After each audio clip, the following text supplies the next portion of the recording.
Sit down, please be seated. Lovely umbrella of that, Really beautiful. बोला काय बोलत होते हाँ आपण बोला नहीं नहीं बोलूँ क्या थोड़ा संपूर्ण सायलेन्स सरसरा ओपन कसा व्हायला पाहिजे सायलेन्स सरसरा ओपन असायला पाहिजे बर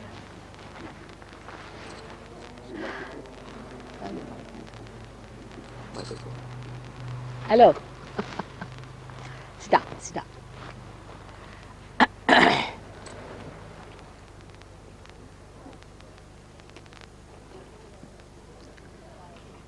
Modi must have told you very clearly about how to grow in SahajaYoga, because he is one of them who has really taken very positive steps to see that he grows. Now one has to understand one simple point about realization is that just mere awakening of the Kundalini is not sufficient. That's just the beginning. You get your realization, but you must become the tree. You have to grow. You have to become. If you cannot grow, then you have not achieved what you wanted to be. And you grow very fast with meditation and with understanding about meditation. Now one of the few hurdles that we have, that I have seen it, that are innately built in SahajaYoga itself. One of them is that you get it spontaneously so easily that you take it for granted. This is in the pattern of it only innately built. You see, whatever you get so easily, you just take it for granted. But the another side of it is like that when you have your eyes, you don't know the value of your eyes. You take it for granted. But when you don't have them, then you know the value of eyes. It's like that. So when you lose vibrations and when you get out of SahajaYoga, then you start feeling much more lost. And then you come back to SahajaYoga again. Like a person becomes rich, he enjoys the riches, and then you make him poor, then he feels it more. So this is the correcting point. But it is very true that SahajaYoga has this thing innately built in itself, that it all happens very spontaneously and you get it for doing nothing at all. So maybe so many of you may lose it because you might find that it is just you've got it because of something. I have also known of people, they get vibrations and they say, now it's all right, I don't need SahajaYoga, I'm on my own. Again they are back like bad pennies with some troubles and some problems, and then they go ahead. Now I would say that Modi is one of those first 12 people who got realization. After 2 years I worked on them, while you got realization in such a short time. 2 years I worked on 25 people, out of which 12 got realization. You can imagine, 2 years. As I told you, in London I worked on 6 people for 4 years to give them realization. But once a certain number of people of a particular ideologies or permutations and combinations once they get realization, I find the rate of realization increases very fast. Like formerly, we never used to have anybody in the program who has been to any other guru. Just avoid them. Even up to the point that this Modi himself used to tell people there's no program today, no program. And they would ring me up and find out that there was program and why they were not allowed. They said, Mother, we get headaches, you see, they break our necks and they just disturb us, they are good for nothing. But now, it's very different. Once we have built up our strength of collectivity, we have so many channels, things are working out very differently. So the value that Modi would attach to his realization is much more than you would attach normally. Because as you see, first even say to have an ordinary oil lamp was a problem. So the oil lamp was very important for people. They would see to it that they would not use out all the oil and they were so careful. But today we have no problem. We have got electricity, we take it for granted. Only when the electricity goes off we know what is electricity is. In the same way, your realization also, when it is lost, you understand the value of it. But supposing you have just touched it and then you lose it, then you do not understand. But if you have got it, you have enjoyed it and then you lose it, then you want it back again. So best thing is to be steadily moving towards your evolution. Now after I go away, that's the fears people have here, that people start doubting. Said it happened with people. They started doubting. Doubting what? You are doubting yourself is the main point. You cannot believe that you can get realization. This is the basic. You see, to me, it seems that you feel that how can you get realization? Only those who are very highly realized souls know that you are realized. They know that you have been given realization. But they also sometimes ask me, why did you give them realization? What have they done? Because you also think that, we still have to look forward to something else. How can we get realization? This is the trouble. You don't believe in yourself. That's what, you have to have confidence in yourself. And then you will have confidence in me also. Because there are so many ways by which you can verify. First of all, you can ask questions to the photograph or to me in your heart about myself, my relationship, whatever you think would be, whatever you think, put your imagination and see that what you think I could have been. Ask that question. Your vibrations will answer.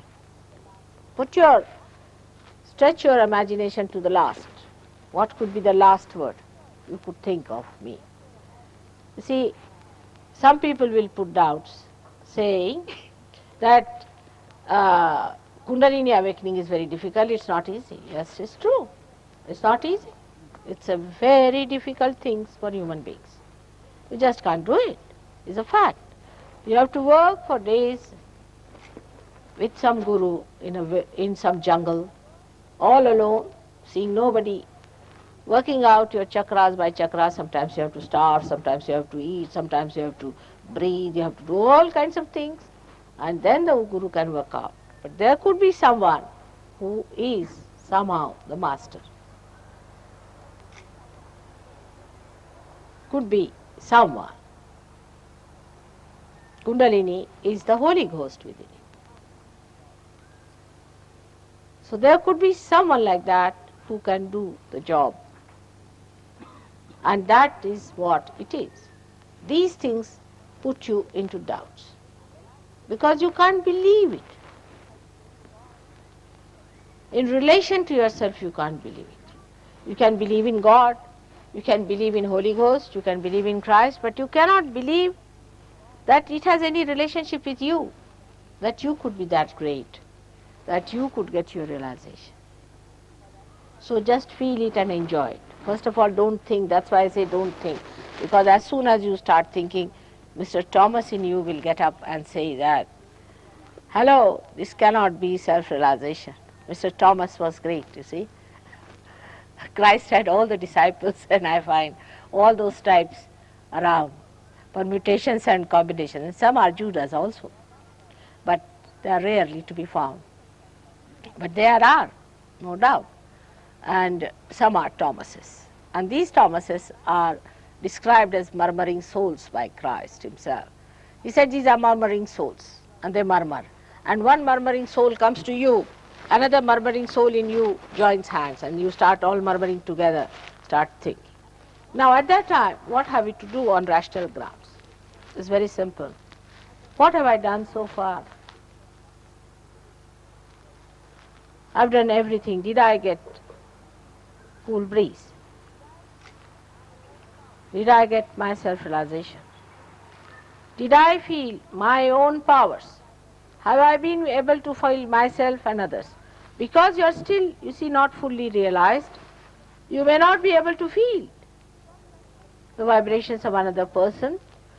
Neither you will be able to feel your own vibrations. But there are so many people here who are realized and they can feel yours. And they can verify. Supposing they ask you, how is your father?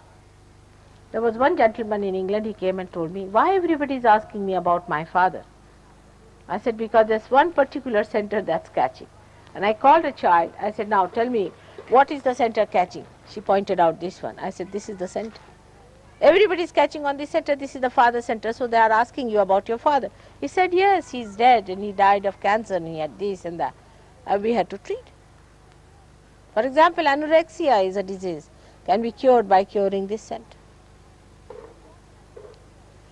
It's such a deep knowledge, and it is such a all-pervading knowledge, because once you know in a tree the sap that goes to all the leaves and all the ends of it, and if you can move with the sap, your attention can move with the sap, you can know the whole of the tree.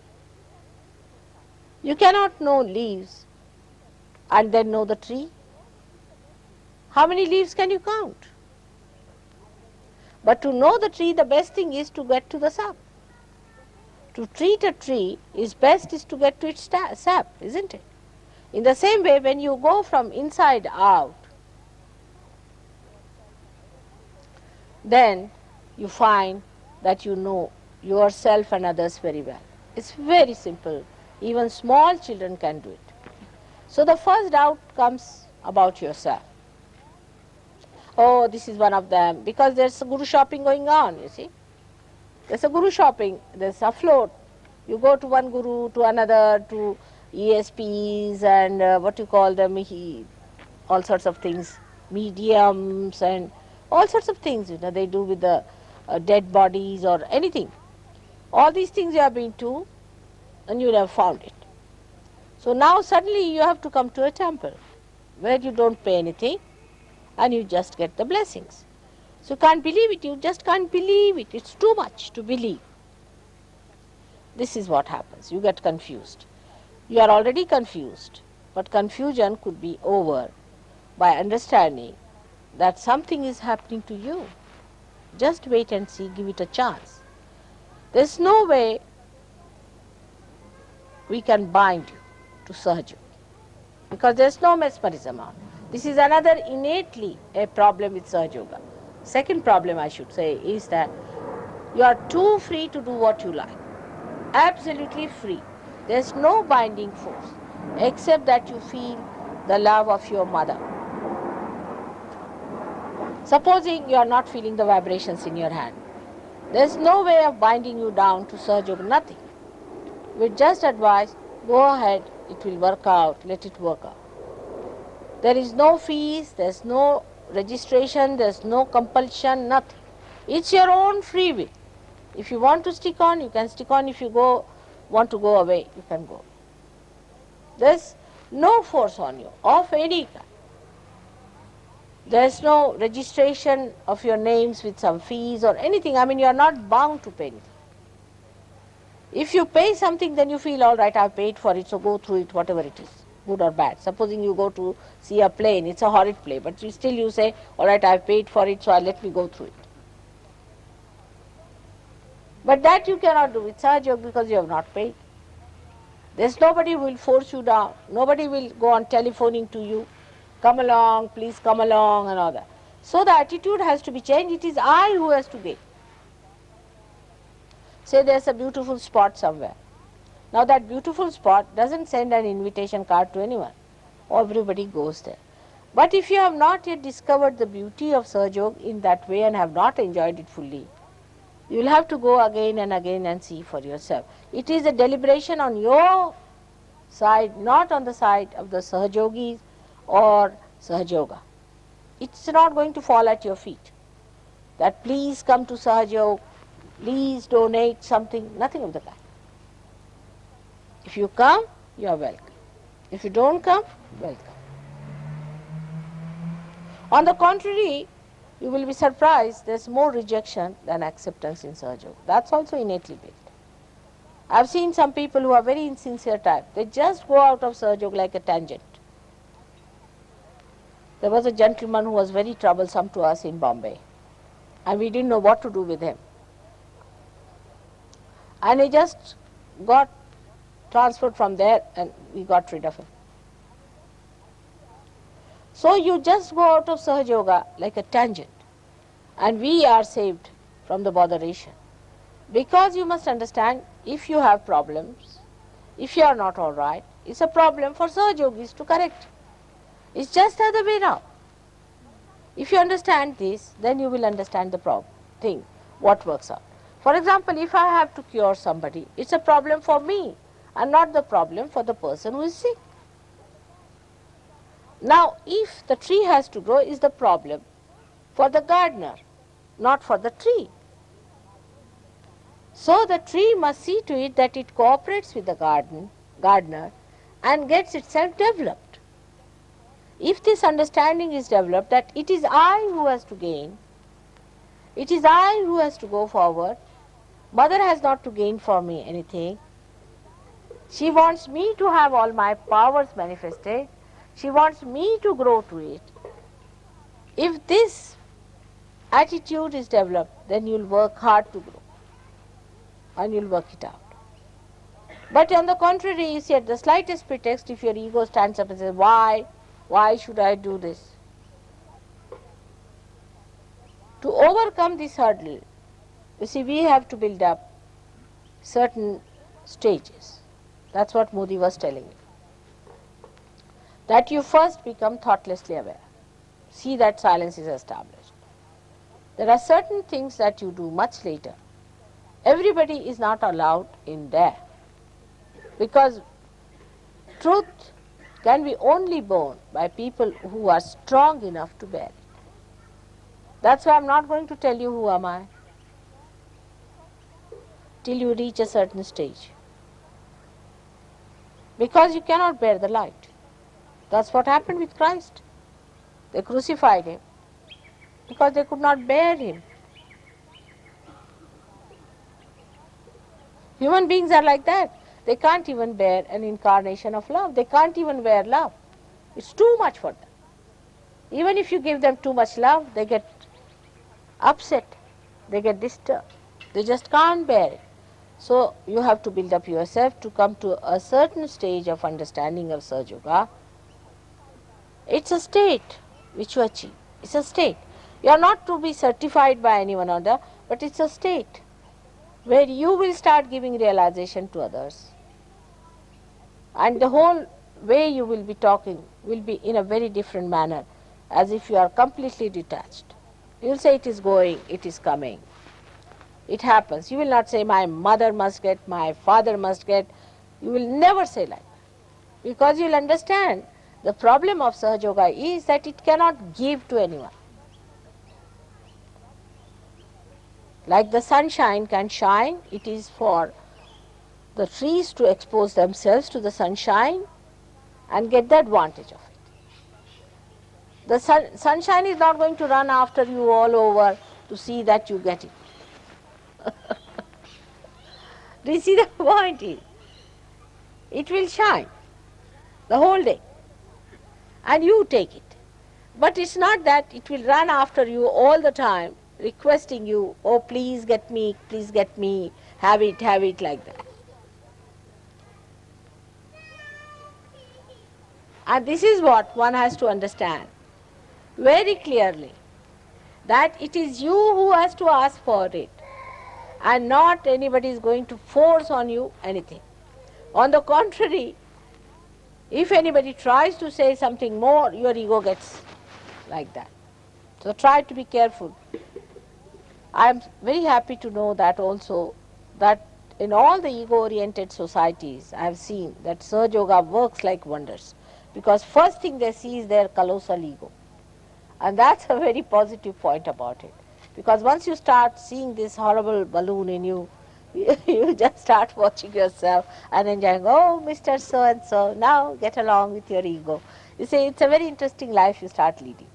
If your ego, you see, is a very good sign. If you cannot see your ego, then there's danger. But some can even see their superego if they are possessed. See, people see how they get possessed suddenly, because the frequency of possession becomes very little, so that there's a big gap, you see, to see the time when you are normal. And when you get abnormal also, you can see clearly that you are abnormal. By seeing that, you start judging, oh God, I have again been caught up, I am again lost, and you come back to normal. The whole thing becomes a very beautiful understanding of the reality about yourself, and you laugh at yourself all the time. All the time you laugh at yourself and you laugh at everything and you find the whole joke going round, how people are seriously indulging into nonsensical things and how it's such a big joke you have been yourself worrying about things which have no meaning, which has no significance. Like I went first to Paris, and people told me, Mother, they are not going to like you very much because they believe a person who is so happy is ignorant. You should not be a happy person. You should be a crying baby. So they will believe you. They are all les miserables. You see, very unhappy people, extremely unhappy. And if you tell them you are a happy person, so they are going to be shocked at such a thing. I said, really, these les miserables, let me invalids, you see, let me do something about them. And I made them laugh so much at their miseries that they got all right. And they understood that the joy is just there. You have to just peep in your heart and you find the source of your joy.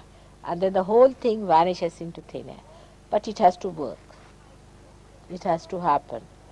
There is no quick way of doing it, in the sense that I say, all right, you give me 5 rupees or $5, Australian dollars, and you get it. No, no, no, no.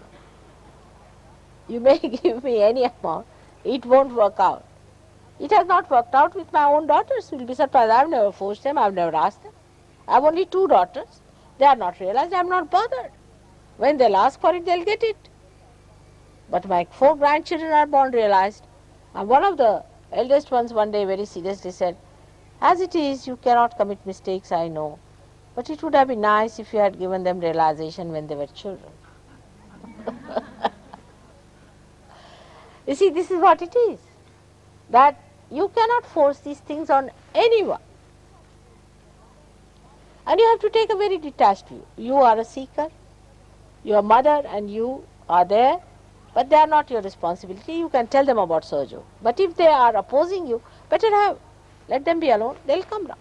When they will see the transformation within you, they will definitely come. So leave them alone. Don't bother your heads.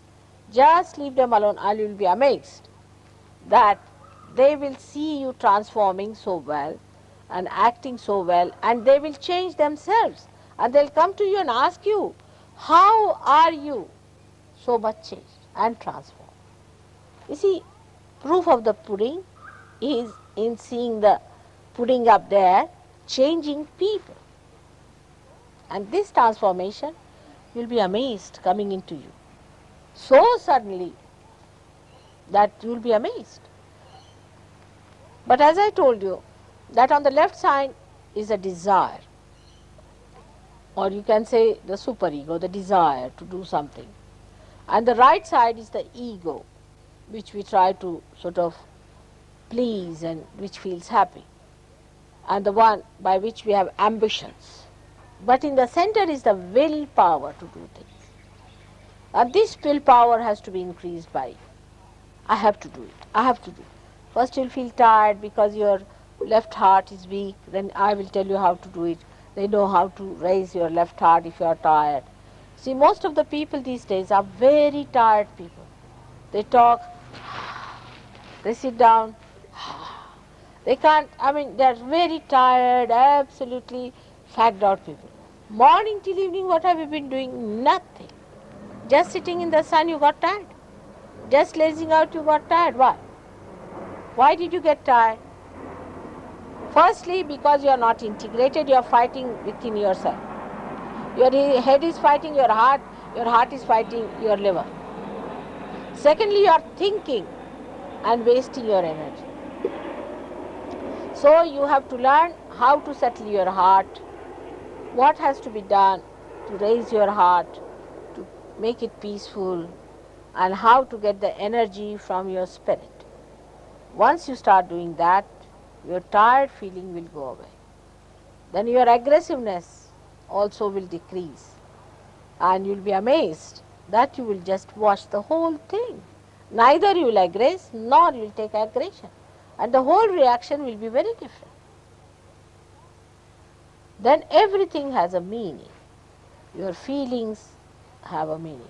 Supposing you have a feeling today for Poland, which is in trouble, all of you should ask just now, Mother, solve the problem of Poland, because I have no desires, you see, I am desireless. You have to ask. And it works. You will be amazed because your attention is enlightened now. It just works. You have to desire for it and it works. You have to work for it and it works. And so many miraculous things people will tell you, just believe them, that's all true. Money problem, solved because of Lakshmi Tattva being. Financial problem, solved. Social problem, solved. Family problem, solved. Because you are solved. See, in relation to you, everything seems problematic. When your problems are solved, everything is solved. It's so simple as that. We have to solve ourselves, and it is solved through the awakening of the Kundalini. Now I would like to have some questions from you, and then I would like you to go into groups with the SahajaYogis and talk to them on intimate level. And also you must tell me your problems. If you have any intimate problems, you can talk to me also. But best is to talk to each other. I would like Warren to also see to it that he organizes all these groups properly. But I would love to have some questions from you about SahajaYoga now. How can one, this I don't know about SahajaYoga, but how can one laugh at abortion? How can one laugh at abortion? He says he's looking at abortion. You're taking the view that it's bad. Well, how can one laugh? Well, how can one laugh at abortion? I'm not saying you have to. I said you are not to laugh, means you laugh at silly, stupid things, you see. But at abortion, as I can't understand, you see. This is a very funny situation in this country, as it is the birth rate is minus and you are having abortions. Does it exist in India, abortion? Not much. People don't like it at all. They hate it. And you know, the trouble is like this. You people are having no children, so we have to have the load on us. You see what to do? Nobody to be born here. They don't want to be born here because there's no love in the heart. See, when other day somebody told me about the doctors here, that some of them are butchers, I couldn't believe it. Because in India at least doctors are not butchers by any chance. I was surprised. This is because everything has become a butchery here, because the heart is covered with ego. There's no heart left. We have to raise the heart. That's important. Once you raise the heart, you see, you cannot stand all this nonsense. You know, why do you want to have abortions? I still can't understand. Madness. It actually affects the Swadhisthana chakra. Oh, it affects many chakras. I mean, there was someone I knew who always used to catch on right heart. I must tell you this.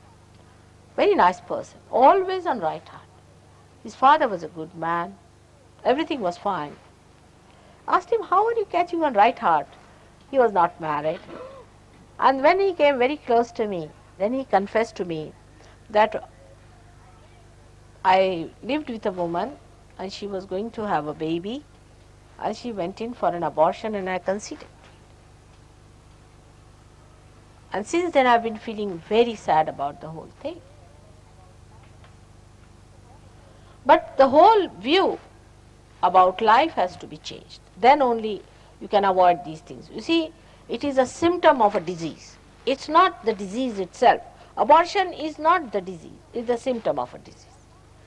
Now what is the disease within us is that we have allowed our sex to be let loose completely. Talking too much about sex from childhood, what is the need to give education in sex? I have failed to understand. Openly, there is no need to teach about. You see, do the animals need any sex education? Still they produce. Then they told me they tell about sex only because they think by telling about sex they can protect people from not going into sex. I said no, they create too much of curiosity in children. For example, in India, we never talk about sex to children. They do not know, they are so innocent. Even till the marriage takes place, some of the girls do not know what sex actually is, how it works out and all. But they are told this is something filthy to do and all that, and when the girl gets into puberty, it is told, and to the boys also. You see, somehow or other, it is a very different society. That question doesn't come in, it never comes into the head of the boys and girls. If you keep them pure, I mean, like it doesn't come in the head of the sister and a brother, even today, thank God. In many sisters and brothers, I should say, despite Freud's all efforts to spoil your minds. But still there are brothers and sisters relations today. In the same way, it doesn't come into their heads at all. And when they get married, they are to be told that this is what it is. And that's why they say these Konarak and all these places were built where they could take young brides and young people to see that. This was called as Kumarika temples, means the married women, when they were not virgins, could go there and see those places to understand what sex is. And you get so exhausted with this early sex life. I mean, you go into all kinds of tantrums then. Because you are so exhausted, then you go into perversions. The basics are wrong. We are trying too hard to be sexologists. There's no need to be sex points, you are that already. But you don't want to be in only sex points, do you? I don't know what makes you feel that is the end of every every endeavor. Everything should end up there. Maybe that advertisement and all this is coming to you too much because they think that by exploiting these things they will help you. But it's such a perverted thing. On the other hand, would you swap your generative capacities for a radio? Huh? Would you swap your generative capacities for a radio? What's it? Would you swap your generative capacity, your capacity to reproduce and have sex, for a radio? For a radio? Means what? Oh, he's asking you whether it's a valuable thing to have, to be able to have sex. Is it valuable and has it a purpose? It has a purpose to a point. Oh, I'm sorry. This is another point. He's supporting. He's talking about in India, where they give a transistor radio for sterilization. You know that where. That's what they tried. This is also, you see, Western ideas coming to India. Oh, they did all sorts just to sterilize them. Oh, that's how the lady lost her election. Her last election, she is now pulled her ears for that. See, they are all westernized people. You see, they try all these tricks. People don't like it. You see, there was a bridegroom who was. There's a bridegroom who went for his wedding, and poor thing, saw that there was a team of people standing there for sterilization. So he jumped out of the bus and he disappeared forever. Nobody knows where he has disappeared. And they even sterilized people who were very old and who were not even married. You see, it was so funny. So indiscriminate. I think they were possessed by some bhoots, I don't know what to call them. You see, population is a problem in India. But what to do now? You should solve the problem. And there is something working out in a very funny way, I must tell you. I went to Colombia. I found lots of these Norwegians carrying Colombian children with them. And they looked so different, you know, Norwegian children, Norwegian people and these Colombian children. I asked them, why do you carry these children? Where are you carrying them? They said, we have adopted them. I said, but why don't you produce your own? That would be better, to produce your own. No, we don't want to go through the process of it. It's better to have ready-made. So the supply has started, I think, in all the developing countries to give you ready-made children. Isn't it funny? It's funny things going on. Instant babies. Excuse me, Mother. If a chakra is blocked and you bring the flow out of that chakra, link it with other chakras, couldn't you be indulging in undoing a karmic pattern in that person they have to go through? Very good idea, because I think Just you repeat people the question. is. I know the question is this, that he's saying that if you try to clean the chakras, you will be undoing the karmic cycle and all that. You see, this is a typical things that are being circulated in the West, you see. That you have your own karmas, you see, and we are the gurus. So you have to go through your karmas, you must suffer for your karmas. You see, like that is there. Now, this theory was all right before Christ came in, not after his coming. And why are they here then? Why are we paying them? For what? You better pickle them out.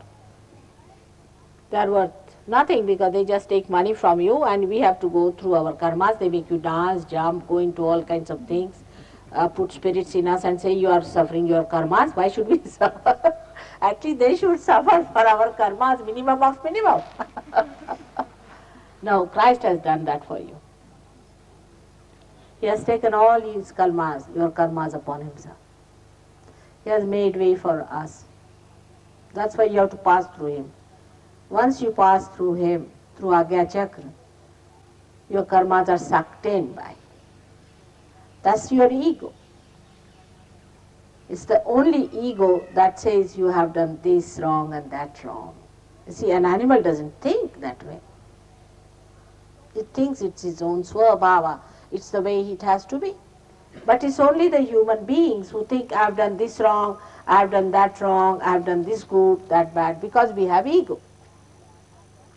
But when your Kundalini passes through your Agya Chakra, your ego is sucked in, your superego is sucked in. Christ has done double job in one shot. You know.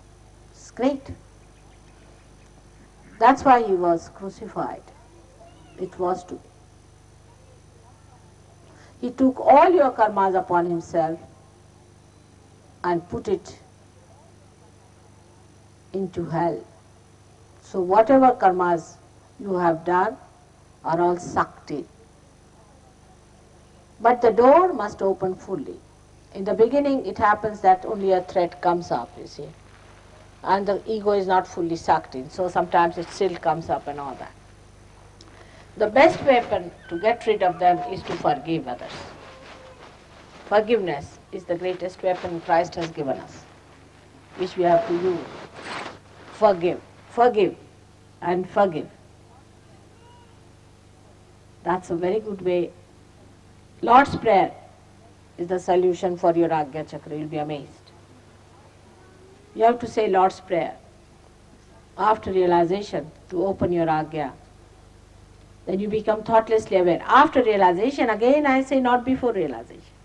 It has no meaning. Before realization, whatever you have said has gone into karmas. Only after realization, you are baptized, you get an opening here and all your karmas pass through that. Also you will find when you get realization, lot of heat comes out. These are the karmas, you see, that are coming out. Let the heat go out and all karmas are finished. It's like that. This is what is self-realization. Like an egg is in an eggshell, is very different. But when it becomes a little chick and the mother breaks the tip of the egg, a new bird comes out without any karmas of the smell of the egg. So clean and nice. Everything converted into something beautiful. It's like that.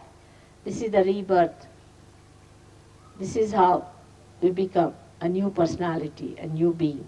So don't forget about your karmas after your realization. Alright? He has said it, that he died for your sins. Didn't he? And the wages of sin is fear. If you still have fear within you of your karmas, you are still sinning. There should be no fear about it. Do not have any guilt. I've been telling you not to have any guilt. What can you do? What sins can you commit? Do not have any fears. This is very common, as I told you the other day, left Vishuddhi. I have to talk about it quite a lot. It's so common in Australia, in America, and in all the Western countries to feel guilty. Everything collapses there, and nobody can rise through the Agya because it collapses down here onto left Vishuddhi where you feel guilty. What are you feeling guilty about? And why did Christ come on this earth? You are just wasting his incarnation by feeling guilty yourself. He has taken all your guilt upon himself. What do you think he was? He was Omkara. He was Pranava. He was the word. He was that power. He is not attached to anything, but he can take away everything that you think is sin, because he is sinless. He is so pure, immaculate.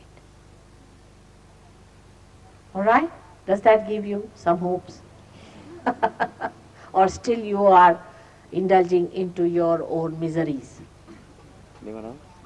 Talking about eggs earlier, what about diet?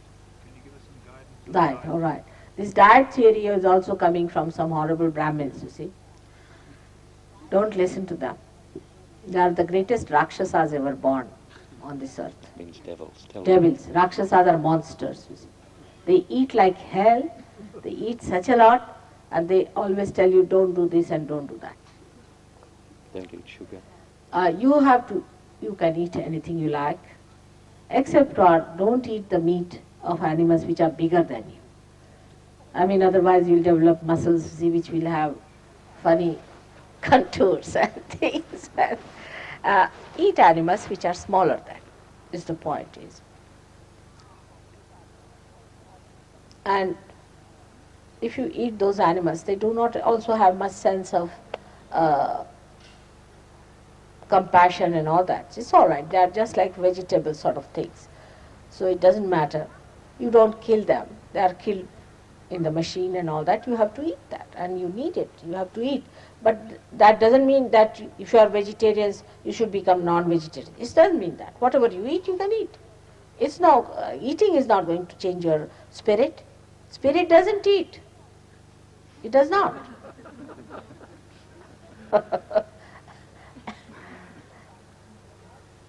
Makes no difference to the spirit, except that to your body, which is the lamp. So, if you have to keep the wick all right, you have to keep the lamp all right, and for that, don't eat anything that is a very big animal compared to yours.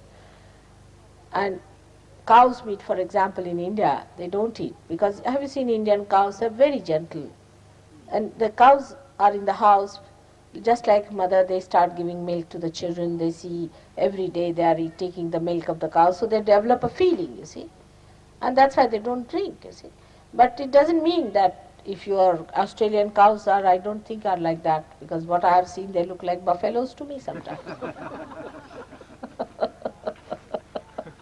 Like my granddaughter, she came to England and she asked me, grandmother, why the buffaloes in England are white?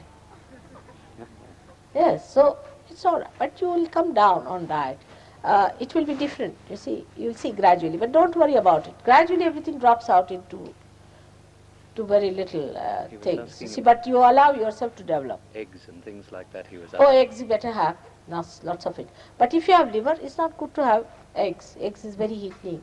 Pork is otherwise good, but not good for the people who have liver problems. You see, you must understand, every person is different.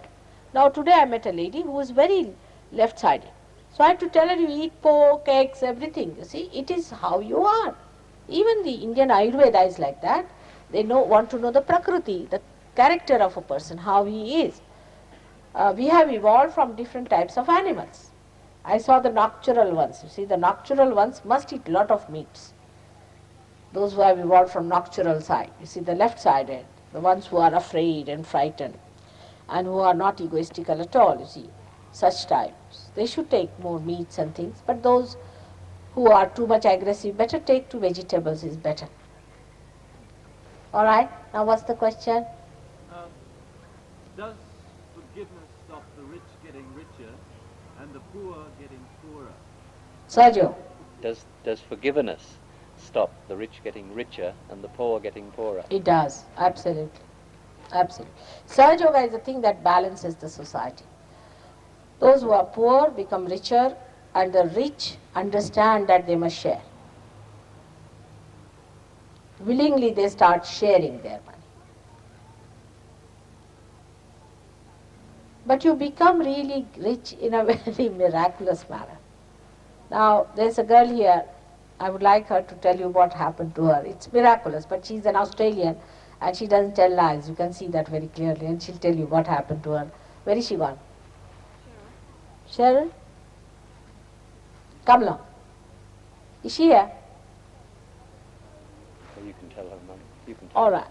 No, let us tell. It's better she's Australian, they'll believe her more. No, we don't. No, we don't. Huh? He says, You "No, don't. we don't. You better But tell never trust an Indian. That's even worse.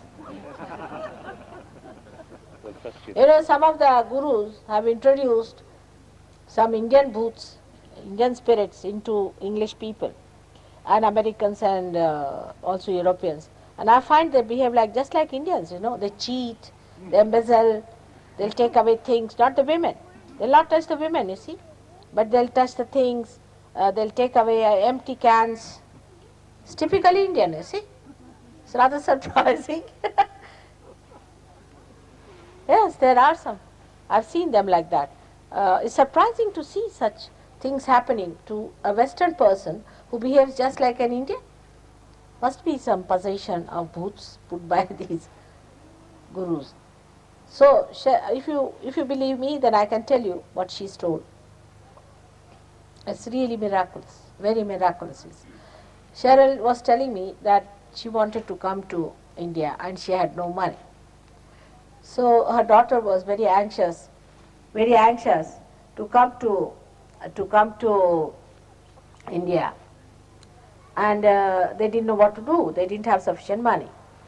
So they just said, "Mother, we want to come to India. Can you arrange it for us?" That's all.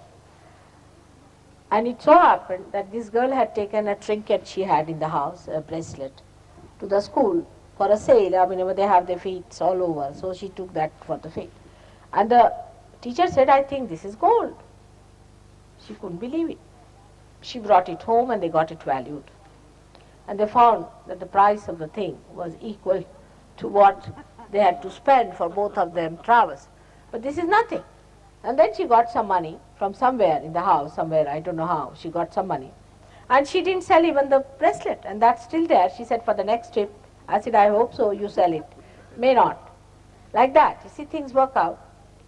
Because your Lakshmi Tattva, your center of well-being gets enlightened. And then you are looked after. So many things happen. Like today they told me so many things of this kind happening to them. And I too, you see, when these people came in, I had told them, all right, you give me so much money, maybe required for your stay. There very little, it was very little. for them to be there in India. You see, after all, India is also now becoming very expensive. And when I went to India, I discovered it has become very expensive. Doesn't matter. I said, I put it in the bank. I said, let it be there. And anybody asked me, no, not have it. You want it, have it. Now, spend it. Now, go. And it was all right. I could manage. You see, that's what he did. And so many of them have done it. It's looked after. You go to right places, you get right things, you don't spend too much, you do not repent for spending, and you feel happy for whatever you have, you feel very joyous, not worried about counting. But if you make a budget, you had it. You don't worry your head about budgeting, how much you are going to spend. You'll be surprised. You won't go to things which are unnecessary, useless, but you'll buy something that is very good. And ultimately these things will be very precious for you to sell. Many things have happened like that. Many things have happened. Yes? Can you tell me why Australia is important for the future? Why is Australia important for the future? Maybe about Sri Ganesh. Only thing, I don't want to pamper the ego. I mean, is Australia blessed Very much. for the oncoming wars and things? Very much blessed. It's a very much blessed place. Specially created. Australia was the first continent to be created. And if I dare to answer this question, I hope you'll believe me and not get into ego trips. Australia is a place which is described in the ancient Puranas that a great saint was sent to Australia and another heaven was created.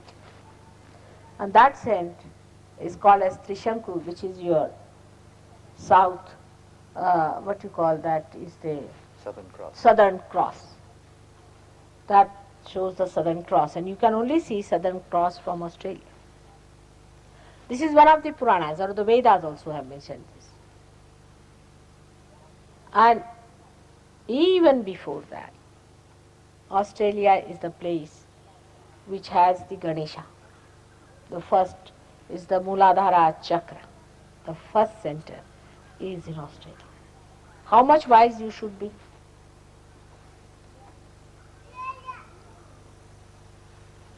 Did you hear me?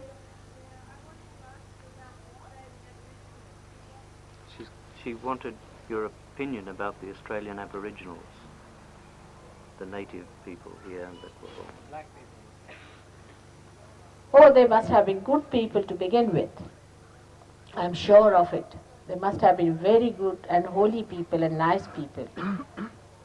But I think later on they deviated because of too much jungles and things, They started feeling the fear of the nature too much.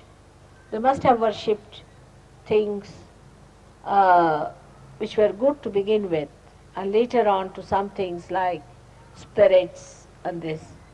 Moreover, the dead bodies, the way they disposed of, must have been something wrong. So maybe they might have gone into a left-sided action, into primitive ways of exciting these bhoots and things, spirits and spiritualism and all that. But in Australia must be the minimum. In Africa is horrible. African countries have too much of it. But it should be the minimum of minimum. Because you see, Ganesha's chakra is connected with the left side. You see, is more on the left side, isn't it? So also one can go drift more onto the left side. That's what it is. And even today I feel there's a kind of a lurking inferiority complex that works in Australians. They try to copy the West. There's nothing to copy there. They have nothing sensible. They have to learn from you. You see, this is a little inferiority complex we have, that all the best things are in the West. That's wrong. You are much better off in so many ways. At least you have not lost your moorings. So I would not pass a general remark about any community as such, but there is a possibility that they can come up very well too. I mean, they can get out of all that left-sidedness. In India also we have big communities in the south where people have lived with too much ritualism and all that, and have taken to left-sided behavior of attracting, spirits and this and that, and giving those talismans and all that. They've done all that. They are doing, like witchcraft and witch doctors and all that. They must be doing it. But it can be cured. There's no problem. As the West people are overdeveloped and very ego-oriented and right-sided. Both are extreme cases, but you can correct. The people who are left-sided, it's easier because they have to move forward. But it's difficult for ego-oriented to move backwards. But if we can do that there, why not here? So nothing is lost, and one should not worry too much about these things. Human beings are just the same. Everybody has Kundalini, finished. As long as you have Kundalini, I have no problem.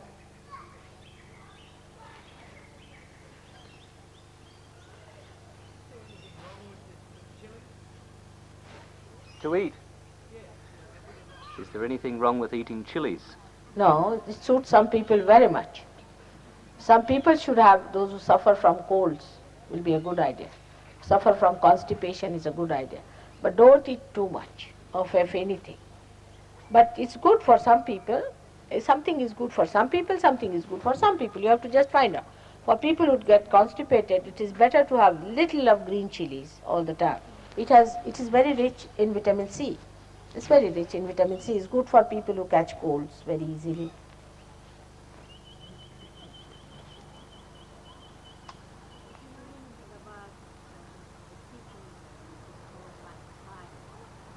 Do you know anything about the teaching called Mahikari?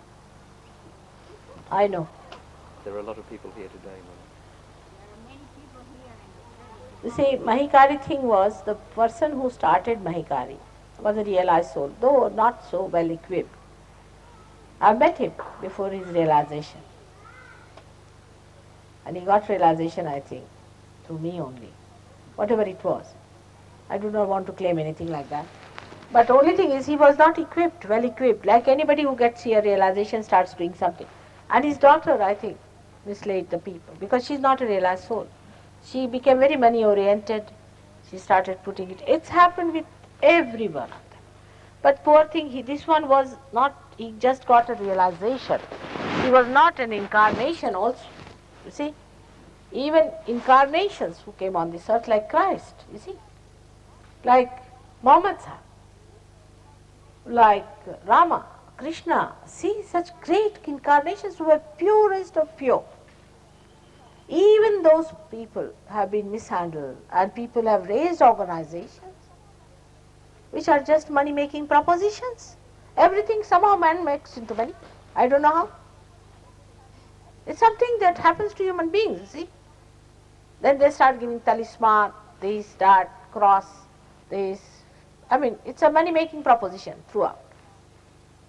So this is the trouble. What she said? She said you're very right.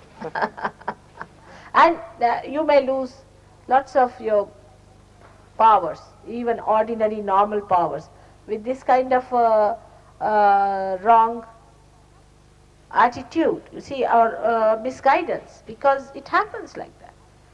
You can make mistakes, you can do so many things, I've seen people, one girl who I had given realization, she went to a lady who was a medium.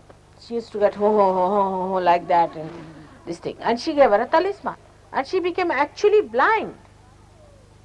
Actually blind. Now she's blind. Her eyes are open. I mean, I have to still cure her. But this is the report I've got about her. Would you say the same of the Hare Krishna organization? Oh, now you are pulling me into controversies. But I will tell you the other way round. You see, if you go on calling, say the name of anybody, even your name, would you like it? Then how can God like it? On the Oxford Street to stand up. You should see the sight. They even sell those things, you see, like wigs.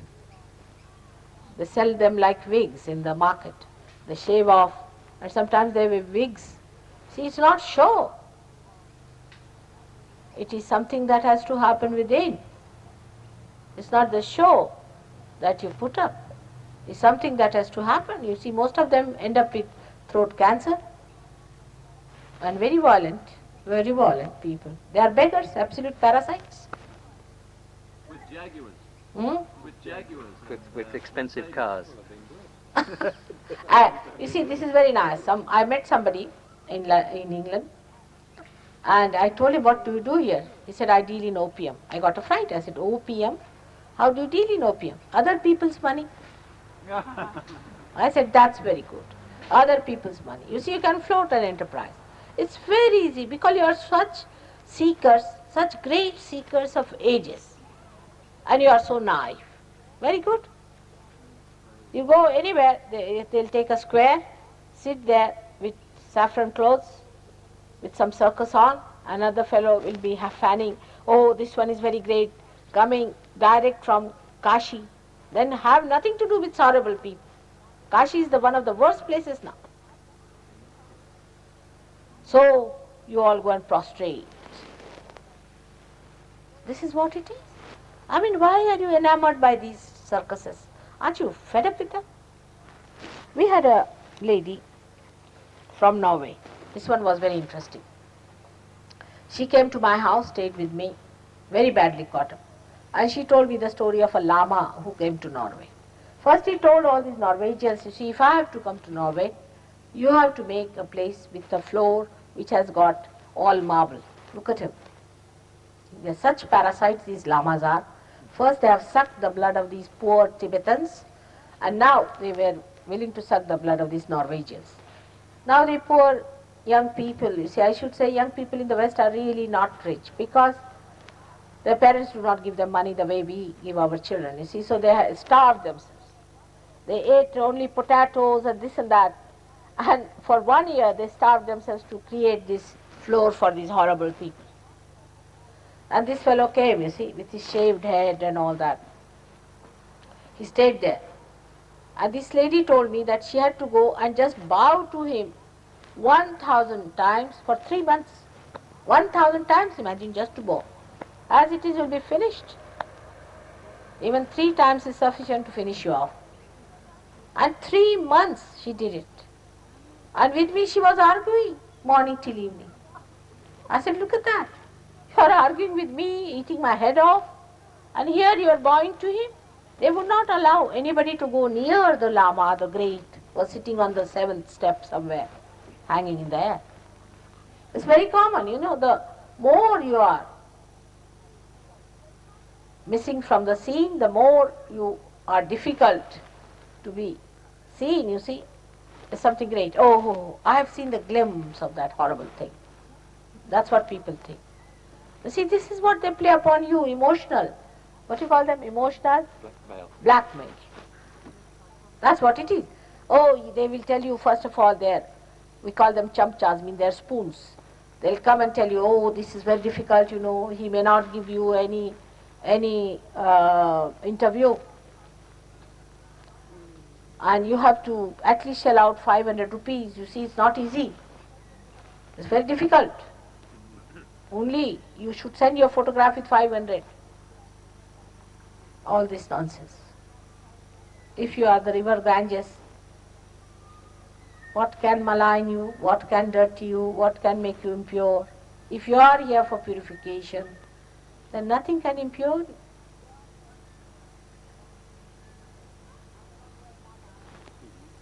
One, two, three, four. Now the one who has not asked at all should ask. Yes, yes. It seems that over the years we have lost these powers of belief in ourselves. I think at one stage, like in the Egyptian era, that we had these powers. We believed totally in ourselves, and we were a whole piece. We didn't need to cling to each other, or we didn't need to rely on each other so much. You know? And I just wondered how we've lost these powers. Is it because the population is so big and because we have to cling together in cities? The question is concerning the loss of powers within ourselves. Perhaps back in the days of Egypt, we had those powers. we seem to have lost our power to believe in ourselves. I don't know even if that time you had those powers very much. But Egyptians indulged more on the ego side. You see, those who were rulers. And the slaves were on the left-hand side too much because they obeyed the rulers, you see. So the sensitivity came to them from spirits, not directly from themselves. And some of them were really very realized souls. And you'll be amazed. If these extreme cases are there, they understand an incarnation better. Say, if you are taking LSD too much, you will see only lights coming out of me. You won't see me. There are many who must have seen that, auras and things. If you are on the right-hand side, too much. If you are on the left-hand side, you will be awed. You will be shaking before me, and you may see my previous births, and you will be quite frightened because you know what it is. So they understood the incarnations better. But evolutionary, you are much higher than they are. Though there is confusion because of so-called freedom you had, which you misused.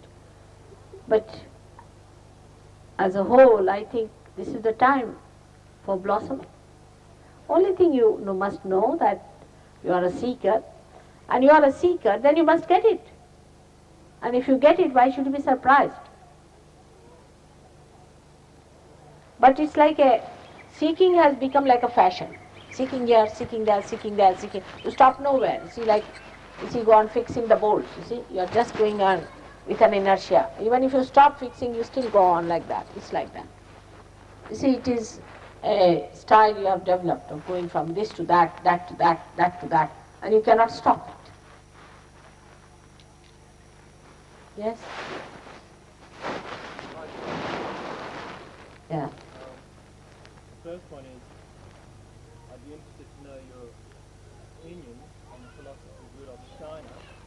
Your opinion on the philosophy of Rudolf Steiner. And secondly, What did he say? And secondly, I'd be interested to know your contact, if any, with the Papatak Sangha in India. Papatak Sangha, or do you know this one in India? All these are all people playing on boots and things. That's all I can say. What else? Steiner is a modern educationalist and philosopher. What does he say? I think Gregor has discussed it. What does he say? It's discussed in the Advent. And what does he say? Well, what does he say, this Steiner?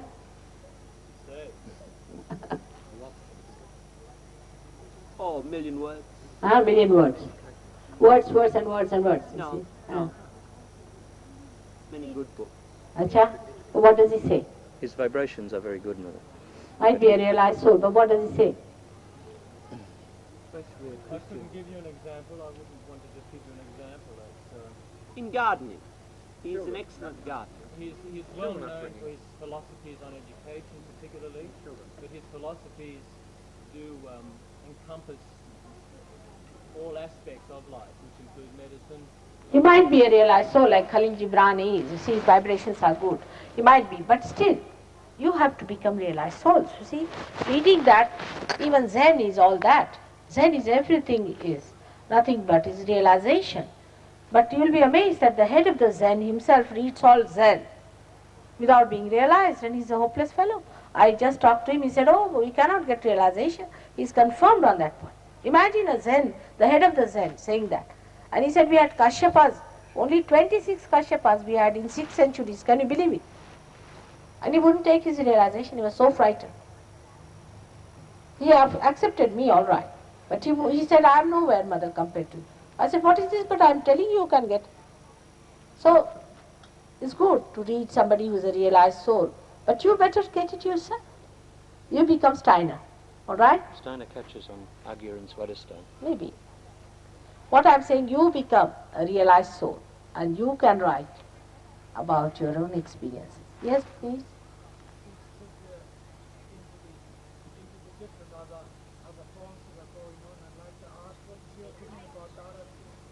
Daraji. Dadaji. In Calcutta. He's arrested. He's already in jail. No, he was in Pune where he was arrested, this Dadaji. This happened about, I think, I don't know, but I heard about. I don't know when it happened. How Mrs. Gandhi? Huh?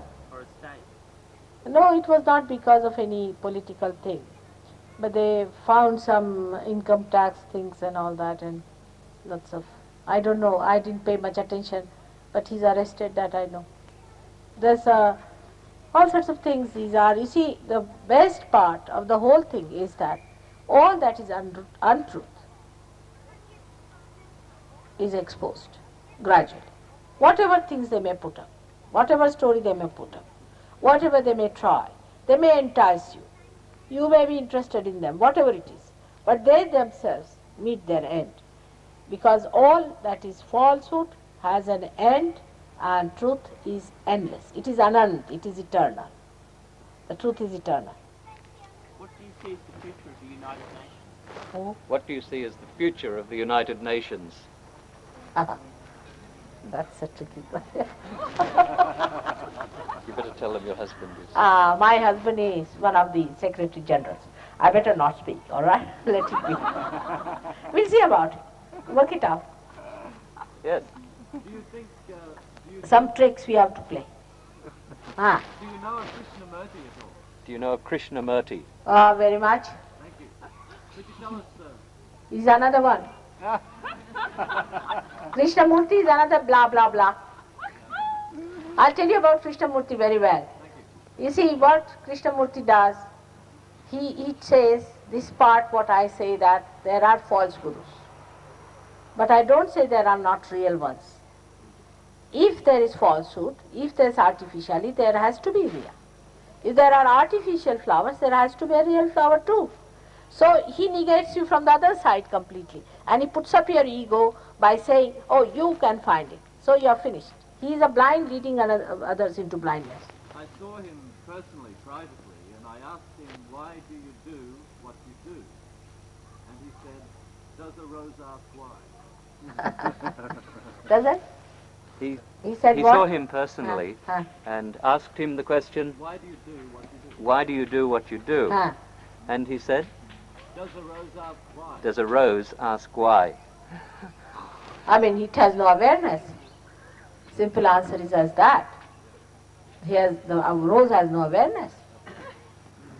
By any chance, he is not a rose. He is just thorns. That's what I know. Those who have come from him have had very bad time, I must tell you. You see, they are really so depressed and so horrid. We had one architect, I mean, his life was finished. So many of them I've met.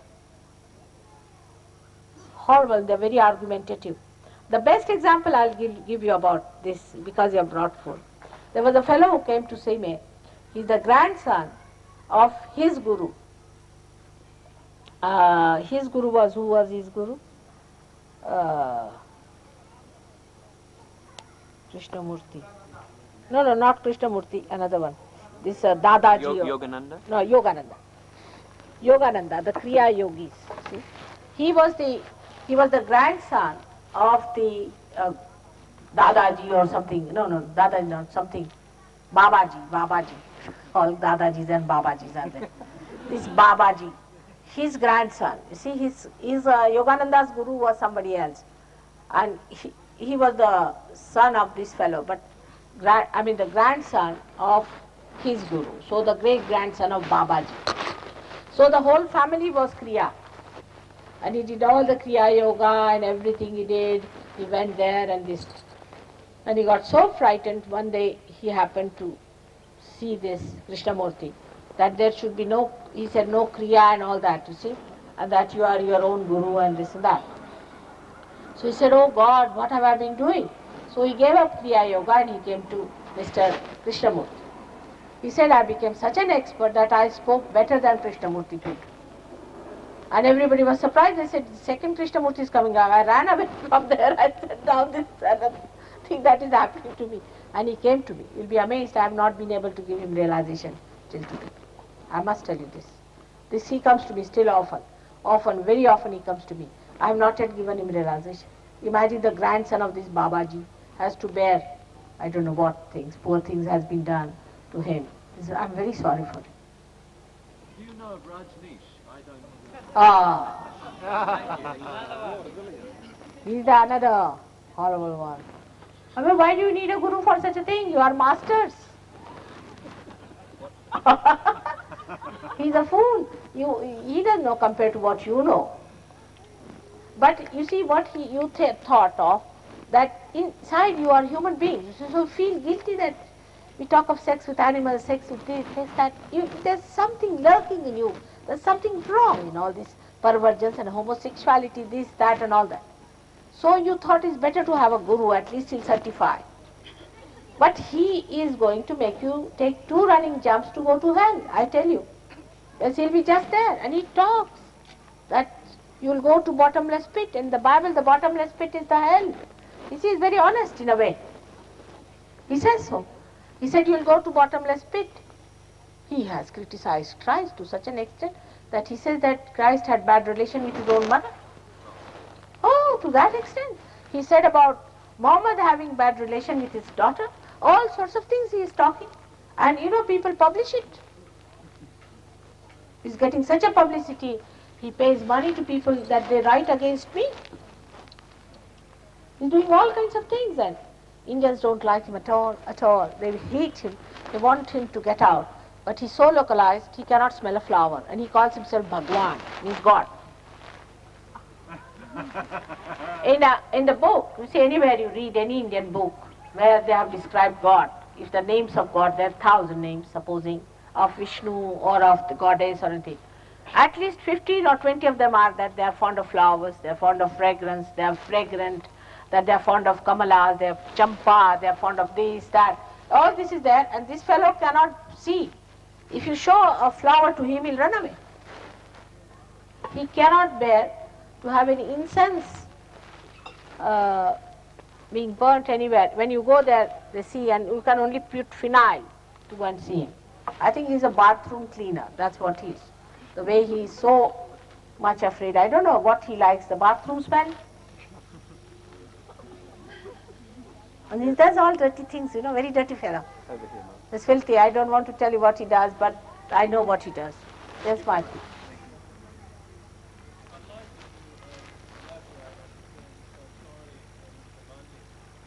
Could you explain the meaning of Satori and Samadhi? That's Zen. You see, Zen Satori is the same as Samadhi, but it's you see the Zen were, as I told you, in 6 centuries were 26. And whatever they wrote, people never understood, you see. Because they were realized souls, some of them were born realized, some got realization. Now even when you will talk, people won't understand you. It's a very surprising thing. But it happens like that, because your language changes. Now they call it Satori, is a Samadhi. But it's not so clearly given. They could not explain so clearly about it, not talk to people. It's not so clear cut. Now in our SahajaYoga, we have first of all Nirvichar Samadhi. Samadhi means, Dhi means awareness. And Samadhi means enlightened awareness. Nirvichar means thoughtless. Thoughtless, enlightened awareness is first thing. It's clear. SahajaYoga is very clear cut, practical, every word of it. You see it so clearly. There's no vagueness about it. Even you'll understand Bible better, Zen better, everything better if you know SahajaYoga, because your eyes are open to it, alright? So the first thing is Nirvichar Samadhi. With Nirvichar Samadhi, when it crosses your Agya Chakra, you get Nirvichar. Means when your ego is pulled out.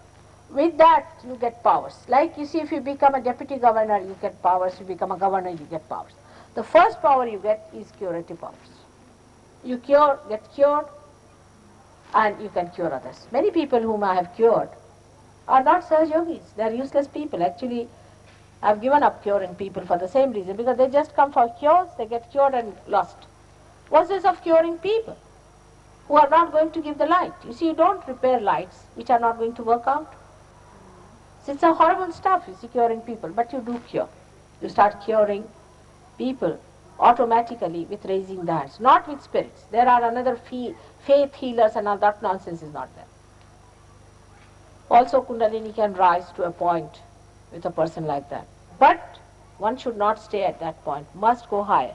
Because the movement on right and left, you start getting either supraconscious or your subconscious experiences, which can be very alluring, and you can be quite lost in them. You start seeing lights, you start seeing something different, you might see an aura around me. I mean, you see lots of things you may see as something else in my past. That should not be there. You should forget about it. You have to go to the airport to catch the plane, isn't it? So don't see all the things around. It's all not wanted. Many people get lost at that point when they stop at Agya. If you have concentrated here, this can happen more because this is broken. Or if you have had this third eye business and all that, then you may go to the side. It can be quite dangerous. You see, if you use these your samadhi for some sort of a sensation. So you should not. I mean, all wise people should not use this movement at all. As far as possible, say, no, we don't want to see that. We don't want to have any supraconscious sensation and all that. Then you rise higher. And then you try to feel your silence in the limbic area. And you have to feel your vibrations coming out from your head. It is the vibrations when they are flowing, that's the best stage, when you have pierced through your Brahmarandra. So the second stage starts from Nirvikal Samadhi growing into, which many of the Sahajogis have achieved in Australia, is called as Nirvikalpa, where there is no doubts. You have no doubts left about Sahaja, you have no doubts left about yourself. It's a state. It's not that by mentally or rationally, but it's a state where you see it so clearly. It is white is white.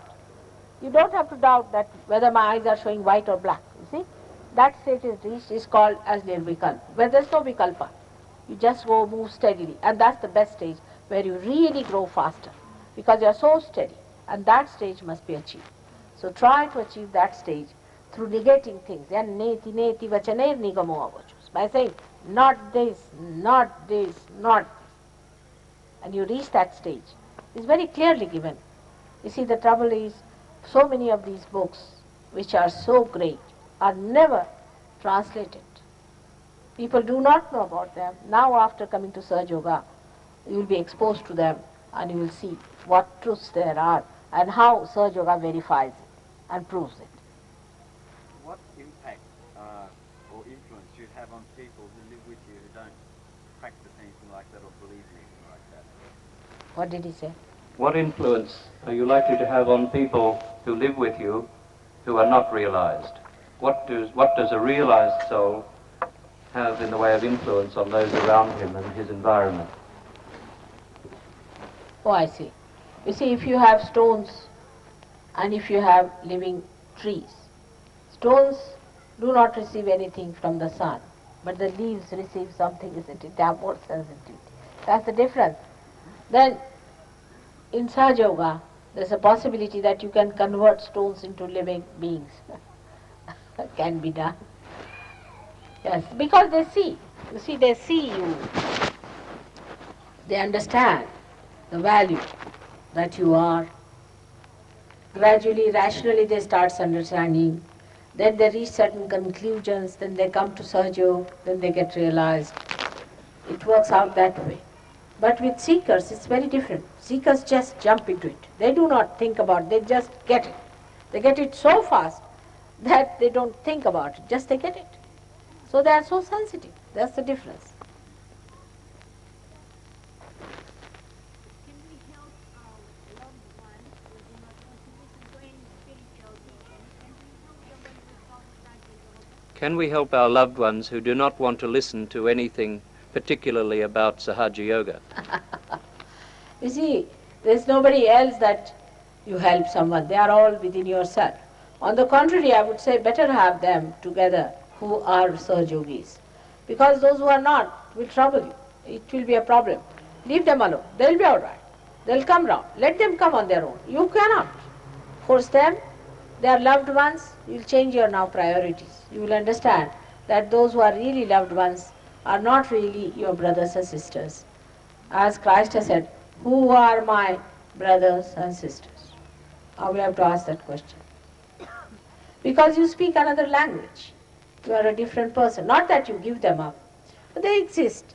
But they haven't got your awareness. So it's a different thing altogether.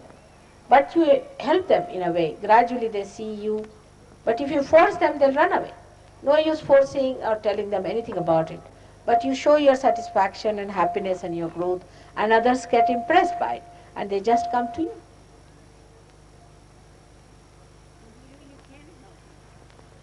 How can you? Do you help them? Yes, I do. But you should put them out of your minds and say, Mother, you help. If you try to help, then I'll leave it to you. All right. Yes.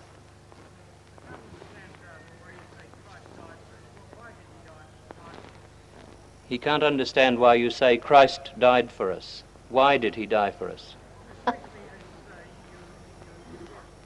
What else could he have done with the stupid people? They crucified him. He didn't say, you come and crucify me, did he? You see, they're stupid, horrible people, donkeys. They didn't understand him, stones, as they were. What to do? They crucified him. He didn't ask. But when he was crucified, the sins that they committed in crucifying him were to be forgiven. That's what it is. He was, what did he do? You see, he died because of you, because people like you only crucified him. You represent them. When you are realized, then you are different people. Then you are resurrected. His message was resurrection, not crucifixion. But that shows the stupidity of these people, isn't it? I mean, you may do that again. I can't say. There are people. Yes.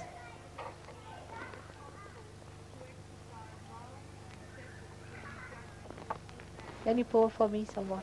Yeah? Water. Say again, please. Loudly, loudly. Yeah, I have a mic. Sorry.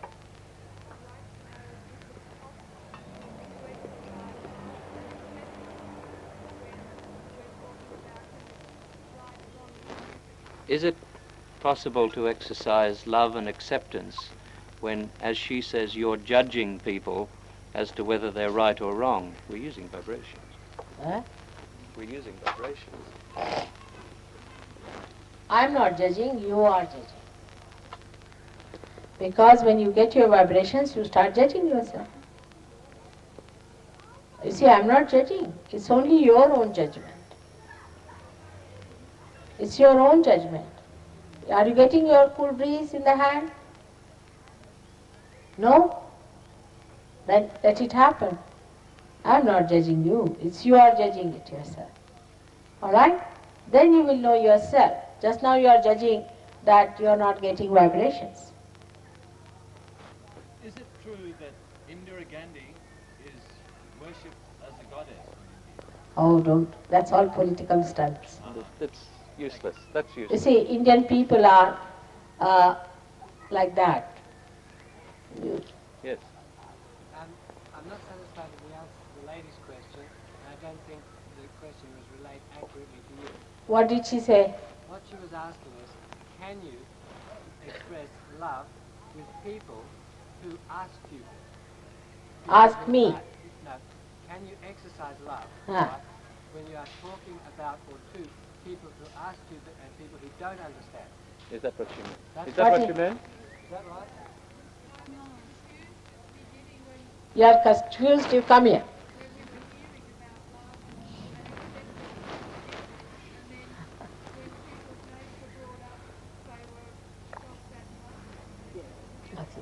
She's confused about the fact that you talked about love and acceptance at the beginning, and then when people's names were brought up, we often scoffed at them. About the gurus, eh? That's it. That's a very important point. That's very much with you people. You see, you have, all of you, have developed a philosophy where you say there's nobody is evil. Everything is fine. This is a very good philosophy to work with because you also fit into the thing. that nothing is evil about you also, isn't it? It happens like that. You remember when Christ was criticizing these horrible people, they asked him, how do you criticize them? They do not criticize you. Then he said, will the devil talk against its own house? There is a negative force working, very much active. And you have to not only scoff, but get rid of these things, because they are acting as your destroying forces. And they destroy you. I see them very clearly and I have to tell you. So love doesn't mean that I love a snake. Will you go and love a snake? Snake must understand first of all. In the same way we have to understand there are evil people, that's true. That's what is very much in the West, I see. Oh, you love everyone. It's all right. But you don't love a snake, do you? Go and ask snake, I want to love you, he'll just finish you off.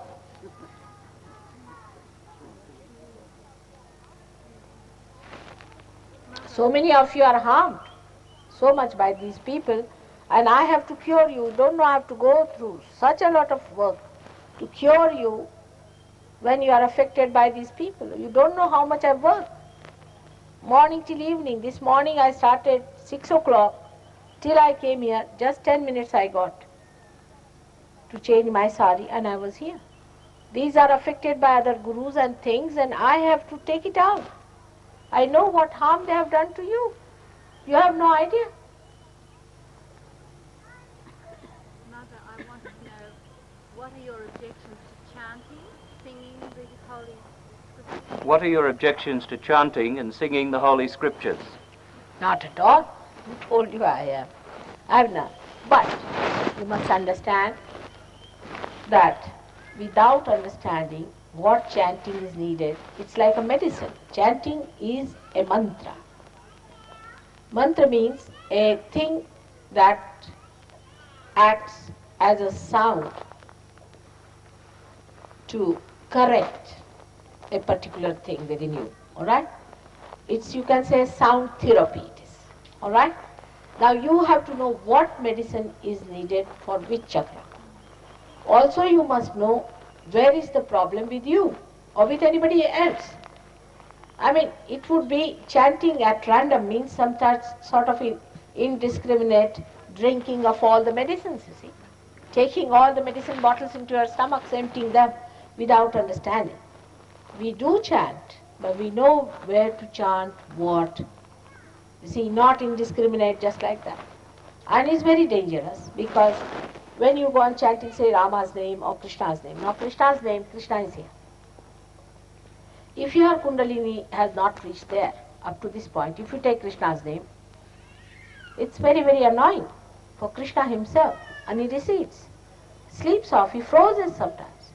And by that you develop problems of the chakras, and sometimes you develop throat cancer. It's very serious.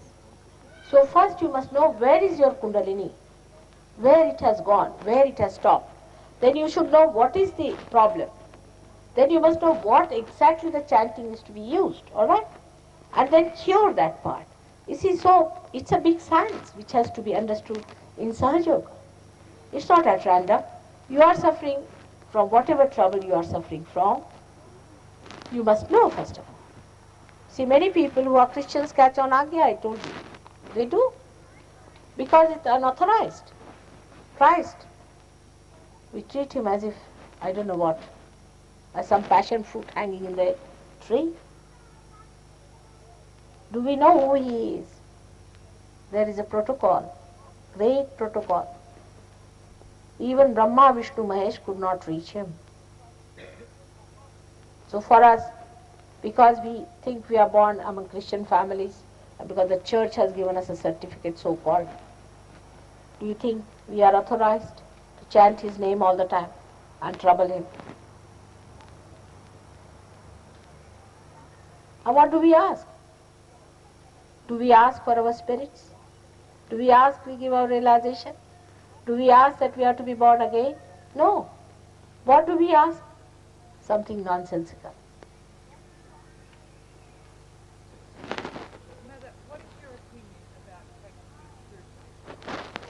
What is your opinion about practicing spiritualists? Spiritualists. Very dangerous. Never go near them. Never touch them, even with a barge pole. Horrible things they are. You see, it is very simple to understand that if you get connected with any area whatsoever, if somebody is connected with that area, you are exposed to that. And there can be any indiscriminate aggression on you from that area. You would not know who is coming on you, so never go near them. Maybe you want to talk to your father, say, who is dead. You want to talk to him. Why? Release him, free him. Why do you want to talk to him? Now let him be alone. Let him decide for himself what he wants to do. Why do you want him to hang around? It's too much. It's too much of a load. Then you want to, when you use some medium for that, you do not know, you might get somebody else. It's very dangerous for your children also. So many children have died with this kind of a thing. How many you develop? Especially cancer. This multiple sclerosis or anything like that. All these come from spiritualists. These are all spiritualists. These gurus are spiritualists only. They believe in spirits, they handle the spirits. Their working out is a very dangerous thing. I may be able to tell you sometime how they work it out and how they master it.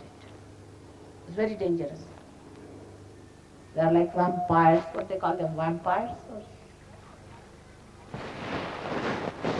Most surprising is that there are so many things in English language which we don't have, like witchcraft, and the witches were punished. All sorts of things are there in England. And they talk of all these things, supernatural and all this. But still, I don't know how they go into it. Somebody asked me a question about 5 minutes. Somebody asked me a question on the way up, and that was, is it wrong to be a medium?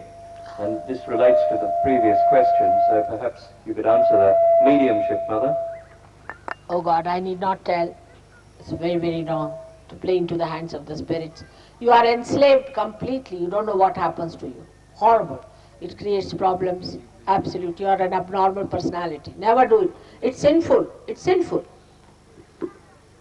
If you accept my words, really it's horrible. Never do that.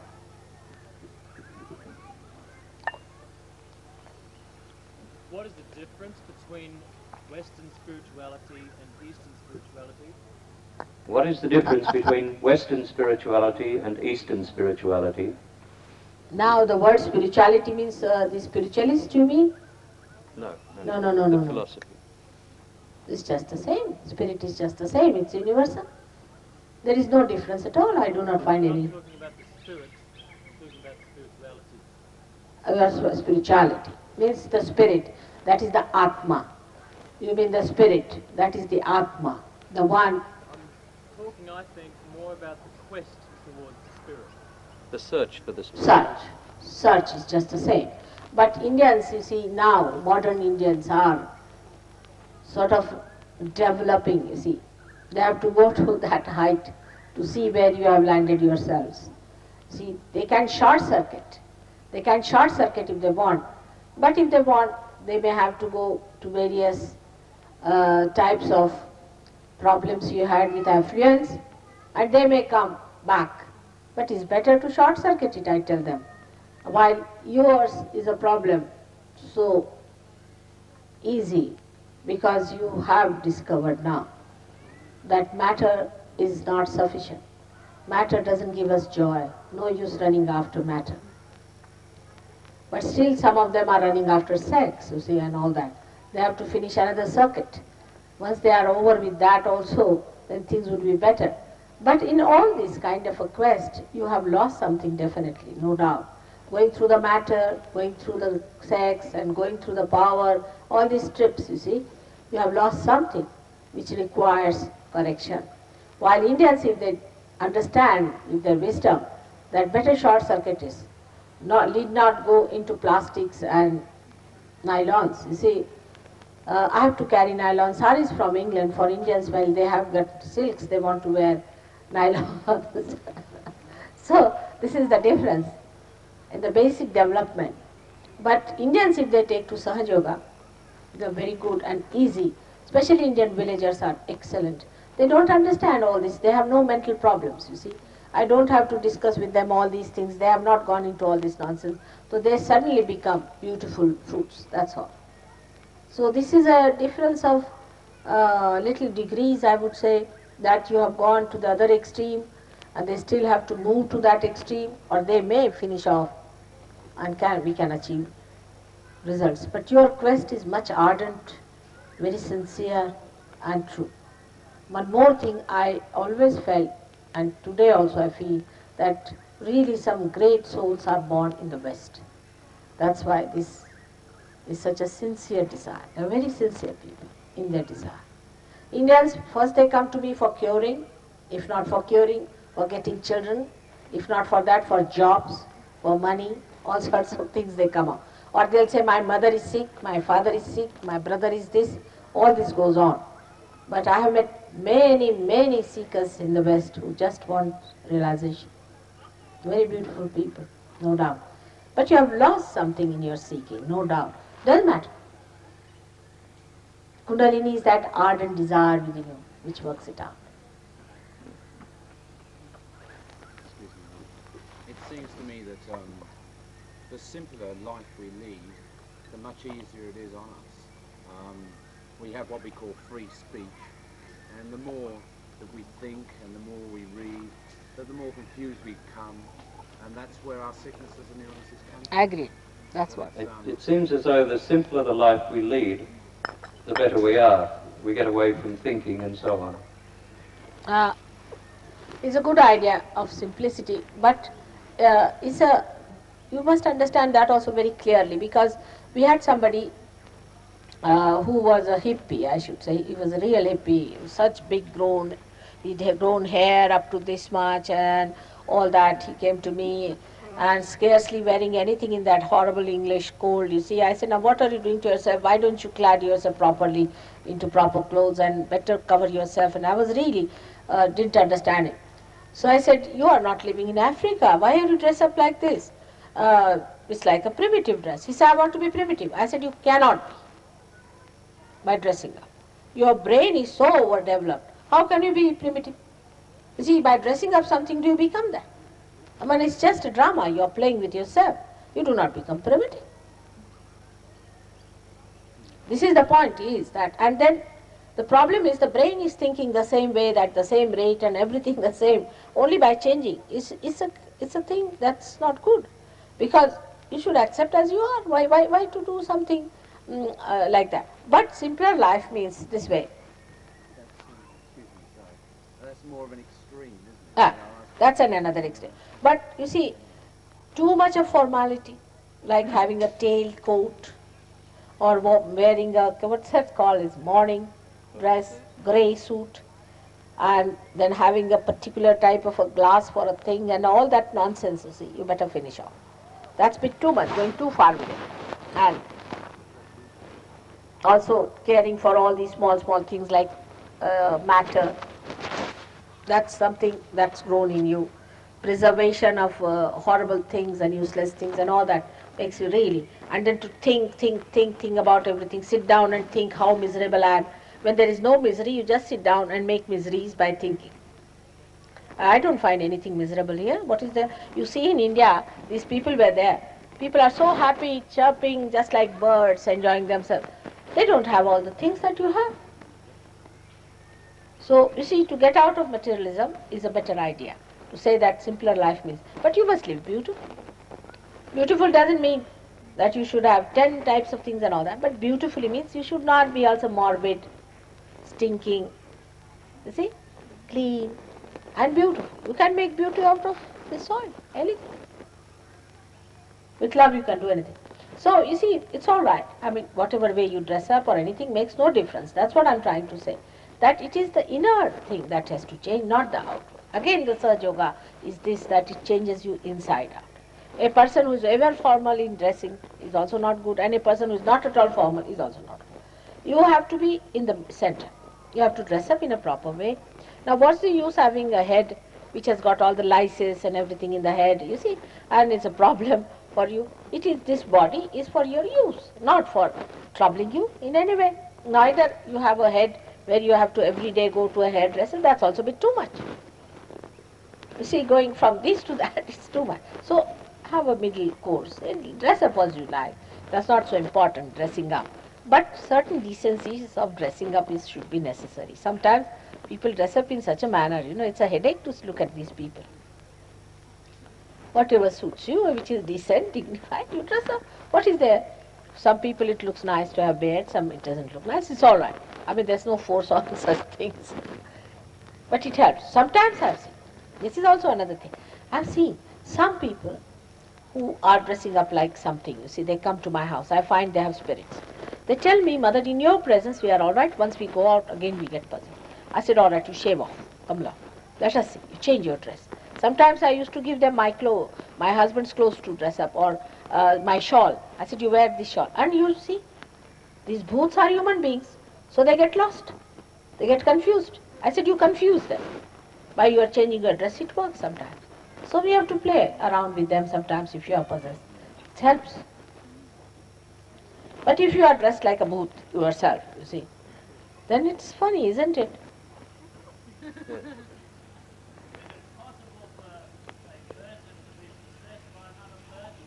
Living or dead? Is it possible for a person to be possessed by another living person? Yes, you can be. You see these brainwashings, what are these? Brainwashing, they did it in China with Mao. They used to put up Mao's big photographs everywhere. One went there, and it all changed after my visit. But before that, big photographs, you have to put up your head and see to him and read. Everywhere you go, Mao, Mao, Mao, Mao, Mao, it goes on. You can. You see, people have done it. Most of them do it. They possess people, they mesmerize. You see, what are these gurus? They are living, they are not dead bodies, are they? They possess you also. They can possess you. They know your weaknesses, they pamper your ego sometimes. They sometimes pamper your superego, they can possess you.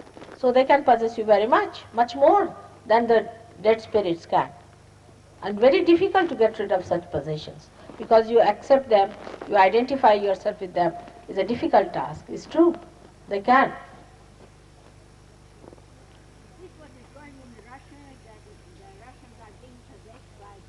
Is this what's happening in Russia? Are the authorities possessing the people?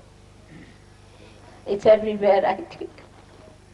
It's not only in Russia, but everywhere it's happening to some degrees here and some degrees there. I must tell you one thing about Russia. I've been to Russia.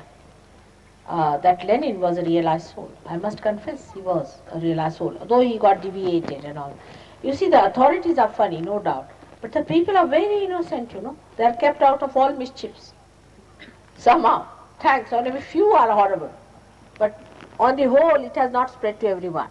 Like in England, I would say everybody is trying to have 7 wives and kill them, some sort of a thing. Everybody has become a king. You see, democracy becomes demonocracy. You see, everybody wants to be a demon then. We have a right. What's wrong? So that freedom is taken away. So because of this kind of a control, the people are very innocent. Though, some people will go to hell, no doubt. But the rest of them can be saved. I gave realization to many people in Russia. You'll be surprised. In Poland, I gave realization to so many people. Yes, they are simpler people. They lead a simple life. They have no problems also like us, because there are no solutions, so they don't think. They do not complicate themselves. It's like on a ship if you travel. No problems, no solutions. No problems. You just sit there. Whatever is available on the ship is available, otherwise you jump in the sea. That's the only solution. So nobody thinks about it, just they relax. What else will they do? That's what it is. That's why, you see, in a way, they are a help also. So, you see, the too much freedom also gives us this kind of a nonsense abandonment. We don't know how far to go with our freedom. We don't know what we torture ourselves with this freedom. I think some children do want that parents should tell them, don't do this. They like it. You see, they want to have little help from the parents on this, but better not do it. But if a father comes out, I'm very generous, he gives him a whiskey, all right, have it. You want money, all right, have it. You want this, you can have it. You can have a car, you can have this, do what you please. Finished. That boy is finished once for all. Too much freedom without maturity, without realization, can be very dangerous. Yes. Yes, Grant. Can astrology have some bearing on one's life? Can astrology have some bearing on one's life? Before realization, not after. Then you see the whole drama. Control it. Industrialization is a useful path for India to take in the light of the Western experience. Do you think industrialization for India is a useful path in view of the Western experience? Why should they go pass through that? Thank you. It's going too far, you see. It's better, you see, I would suggest that only there are 2 countries now who are making handmade things, really. Because you think too much, your hands do not work. There's no deftness left in the hand. You cannot do anything with your hands. I mean, we have lost hands, as only the brains, you see, are there. Out of which 50% is a waste matter. 50% is there, something sensible, or maybe 30%.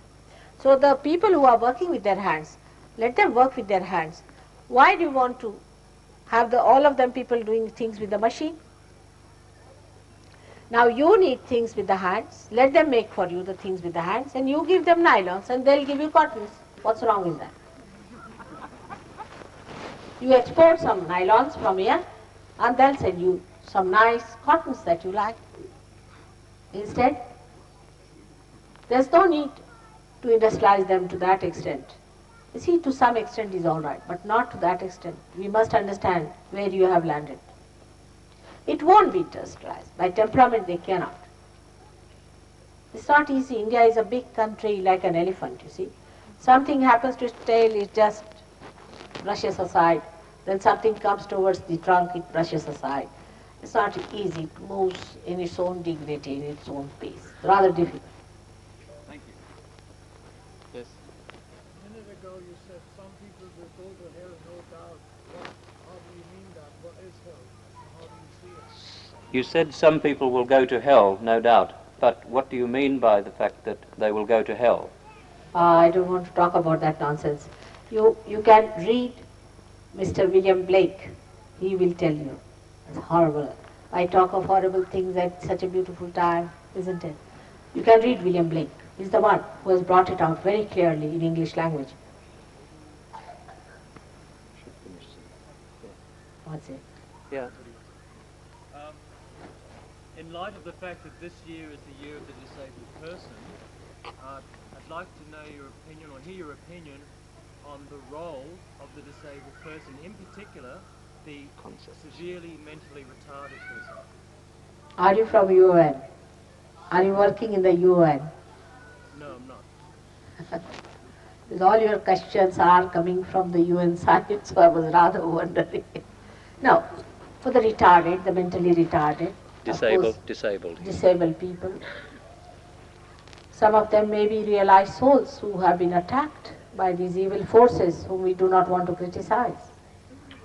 You see, these all evil forces has opened lots of spaces which they should never have touched, and all these evil forces are there and they attack. Mostly I have seen all the great saints and all the great seekers are attacked in their childhood only by various methods and by various things. So there could be many of them who would be realized souls among them. They'll be definitely helped if you people rise, and if you get your realization, they'll be helped automatically, because you'll be used as channels for the divine power to flow to them. Wherever your attention will be, they will be helped, no doubt. But not all of them. And even if they are, some of them will be handicapped, they'll get their realization all right. They can cure themselves. So many handicapped can be cured by SahajaYoga. But first of all, you should be all right. First you become all right. If you are handicapped, how can you help the handicapped? So you should not be a handicapped SahajaYogi. If you really want to do that, then first of all you become a proper SahajaYogi, a very able SahajaYogi. Otherwise, half-baked SahajaYogis are neither here nor there. All right? So you have to become very good. so that you can help them. By celebrating years and all that, you don't help much, I think. You help very superficial. But by really becoming yourself able, you do help them. And also, directly you can help them. You are really able. I think you missed my point. What was it? I think I would like to know how they can help us. Can they, and can they help us, and how? Why do you want to have help from them? We have to help them. That's a question, yes. Is it? I'm actually asking... We the SahajaYogis, who are able people, can help them. Not that they should help us. Why? Poor things, they are already suffering. Yes, but don't you feel that they have a role on this earth? Of course they have, and what I am saying that you must really give them their meaning by improving their invalid condition and retarded condition. You can improve. That's what I am saying. They have a role. But first of all, you have the role. What I am saying, I say, you do not shift your mind from yourself to these. Main thing is yourself. First you become capable. Then you can help them. Their role can be really manifested better if you become capable. All right? So you can help them and treat them and improve them. He's suggesting that they may have a special role to play. It's a very common view among a lot of the literature, that they have come on this earth in this condition or had this problem in order to perform some special role. For example, the people who are Mongol people, such like, they've got a special role. This is a common view in the West. No, not necessarily. Of course, there could be some realized souls, as I told you. There could be some saints also. But I mean, this might be just a view taken just to get some money for them, maybe. I don't know. But it's not everyone. Not everyone. You see, just to incite some pity or maybe some glorification. But you have to find out there may be some realized souls also. Not I'm saying there are not. There may be some realized souls who are attacked, as I told you in the beginning only. There may be. But it's not a general thing you can say. You see, SahajaYoga is very wise. It knows who is realized, who is not realized, who is a saint. You can find out. But it is not an sort of a general view of anything. Is you have to find out yourself through your vibrations. There are many Ayurvedic doctors in India, that correct pronunciation, Indian doctors. Are there many Ayurvedic doctors in India? Oh, lots of them. But now they are going out of circulation because we Indians are becoming English. What to do? You approve of herbalism? Hmm? You approve of herbalism? Yes. Ayurveda is closer to SahajaYoga, much more, because these three things that they talk of the imbalances of the three within us, is the SahajaYoga three powers, you see. So it's very close. I don't know if they know the connection, but we can connect Ayurveda to SahajaYoga very easily than anything else. There's no doubt about it. But the problem is, you see, all these herbs and all that they have talked about may be existing here also, but nobody knows about them. It's the problem, you see. Then you can't get all these herbs from there. And what is the need? SahajaYoga itself cures you. You don't need any medicines. Seldom you need medicines in SahajaYoga. Like for liver, we have a thing called as makoi. We grow in India. This grows anywhere. Maybe you might be growing it yourself. Or next time when Warren comes there, I'll give him some plants. If your government allows, he can bring them here or some seeds. And if that is the thing, they make Live 52 out of it. You can just use that plant and you can eat it, and it's very good for your liver. So it's very simple. Yes. In the Gita, Krishna says to Arjuna to be without the three gunas.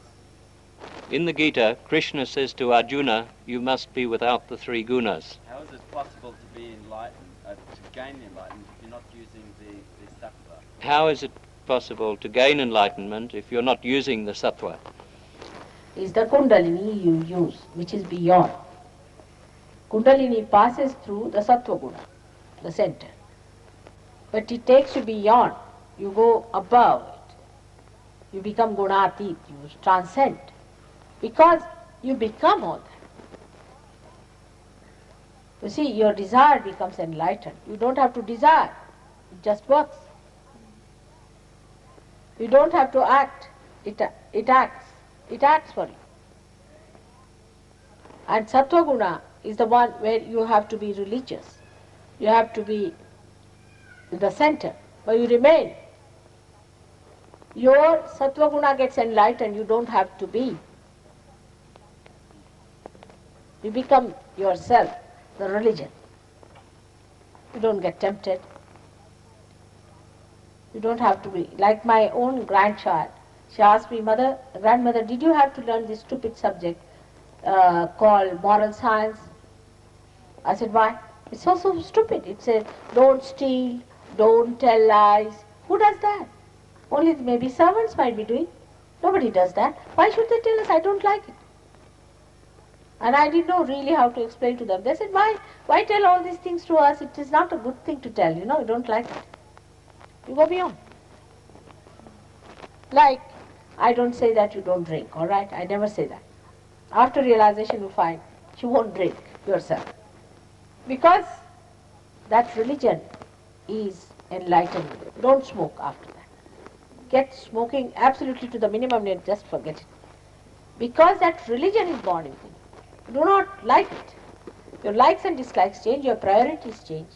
As I told you the other day, that when you are walking in the dirt and filth, you have to close your nose. You are a human being. But a horse does not do that. After realization, the sin you cannot bear. Just you don't have it. You become sinless. All right? Even your sattva guna is a thing which you keep, you look after. But there you become beyond. You don't have to keep it. You are that. All right? What happens when the Kundalini, Mother, passes up through the head? What does it do then? Where does it go? What happens to the Kundalini when it passes through the head? It is not the whole of it doesn't come out, you see. It's like many strings, see, in a row. And few start coming and few start coming and few start coming. And then Kundalini stays at a point, starts growing and growing and growing like that. And then it flows down. Then again it grows and flows down, like a tree that grows and comes down. Would you say that the value of acupuncture... Thank you. Acupuncture is another horrible thing, where you just drain out your sympathetic nervous system.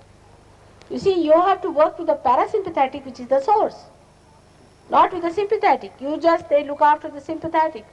Actually, it was started by Lao Tse. Just imagine, a man who was a realized.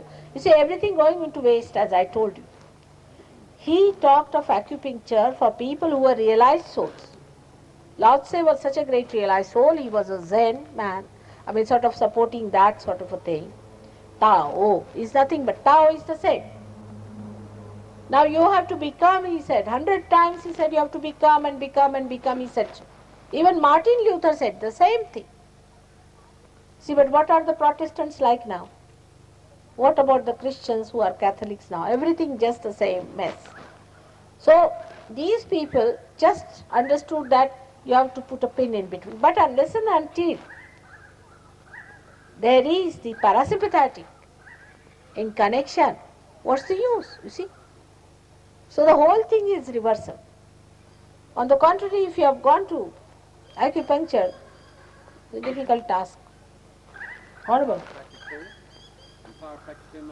Beg pardon? Chiropractic. Ask the chiropractic. You touch somebody's head, you touch somebody's feet and all that. It's very, very dangerous.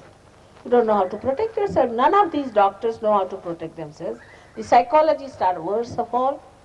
They come in contact with all pathological cases and they become pathological cases. That's how you get Freud. But Mother, is it all right to pursue your profession as long as you know how to protect yourself? Is it okay to pursue your profession so long as you know how to protect yourself? Yes, yes, and if you keep your spirit, you understand much more about your profession. You become much more kindly, compassionate. There's nothing to be given up. If you are not holding on to anything, you don't give up anything.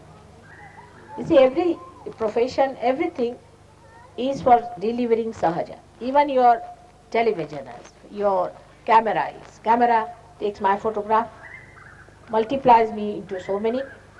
It can go to people, they can use it. It's so simple. Television is another thing. All these things are for Sahaja. For emitting Sahaja vibrations, all these things can be used if you become the source of that, or if you become the channel yourself. Don't you agree enlightenments are different for each person? There is not a capital E enlightenment. There are grades. Are there grades of enlightenment? No grades as such. Only it's like the candle is enlightened in a beautiful lamp.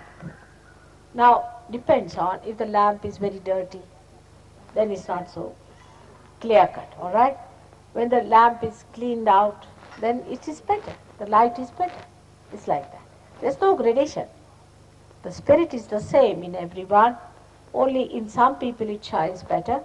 In some it is halfway. In some way it just comes up and goes down. And in some it's not at all seen. Depends on the quality of the glass that is there. The spirit is the same. We should finish now, Mother. One more. One more.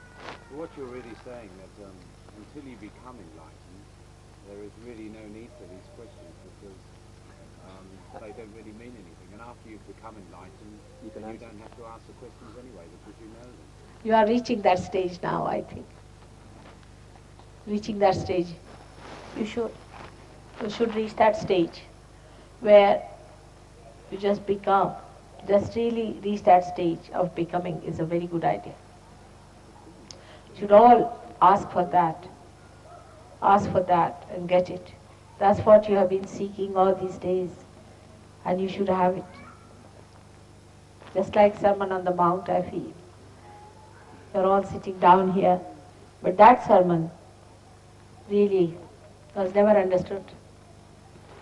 Was never understood, and we have crucified him again and again. Now let us get our resurrection. May God bless you. Now, I think you all will be having your lunch and thing together. We are sitting down, and there are SahajaYogis here who should raise their hands. And people should know they have got badges with them. Can you stand up and show them the badge you have? Now, and you people can, each one of you should gather around, any one of them, sit down and share your lunch. They will also have their lunch and talk. And you ask them questions, and whatever you want to do, I would like you to have a free thing. And also ask them how to correct, what are the problems. If there's any problem that you want to discuss with them, it will be a good idea. Offer them perhaps to go into meditation after lunch, if you could lead them into meditation. After lunch, we can go into meditation also, and work out. All right? First you have your lunch, rest for a while. I'll come down again, talk to them, understand things. And they will tell you what they have gained out of SahajaYoga, how they have worked it out. They have also passed through the same things as you have done. They have also gone to so many gurus, and they have done guru shopping, everything, reading, everything. The only thing is they have finished with it. That's all. So you can ask them and talk to them. Actually, they know more about them, these gurus than I do, because I didn't go to any one of them. All right, thank you very much. Thank you. Enjoy yourself. Enjoy. In all love and appreciation. Yeah. This gentleman here has to leave to go to work, and he brought some sugar and water for you to vibrate. Could you just Bring do it that round for this him? side. How are you, both of you? Beautiful. Very beautiful. Now no shaking, nothing. There's nothing happening in the body. It's good. All gone. That's good. I know, you were sitting there very nervous. Very nervous. First day, na? Now it's better. Or you still have a little left Vishuddhi problem. I think you have a little right Vishuddhi also. They'll see about it. Little bit is still there. They'll take it out. They'll tell you what is to be done. I haven't got realization of you yet, but I've got love starting for you. So I think if the son loves the mother enough, the mother will give what he wants. Of course. Why didn't you get your realization? I don't understand. I've got that obstacle from the previous guru. My chakras are in bad order. Who was that? Baba Muktananda. You sent me to Modi to speak. I'm following your advice now. Yeah? How have you got that leg following for there? This one. This one is to say that this is the blood of Christ to protect every one of you. All right? I hope you take many happy memories back to us. Yes, very much. You people are you have reached certain conclusions, you see. You have reached certain conclusions, you see. You have been very fast at reaching at those conclusions. I don't know, Americans will take time, I think. They're slow people. They are very... Tell me, how is India today? I was there about 7 years ago, about 5 years. Is it... SahajaYoga is taking a big stride, very big stride. Has the situation improved for the majority of people? Very much now. Things are going to improve very much there. See, basically it's a yoga bhumi, you know. Yeah. Yoga bhumi, and especially Maharashtra is a land of saints. Maharashtra? Oh, it's the best. And I have high blood pressure. Should I eat salt and sugar? I tend not to because of blood pressure problems. You have liver, na? What did he say? Better take sugar, and whenever you take sugar, you take this, and salt whenever you take. It's more a problem with you is of Agya. How, Modi? How are you? Are you better now? Yes,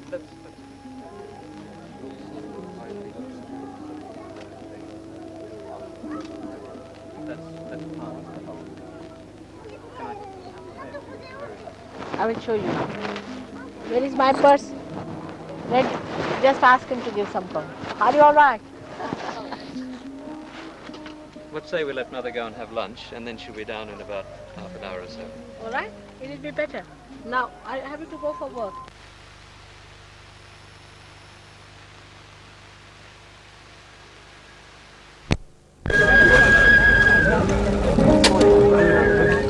That should be good recording there.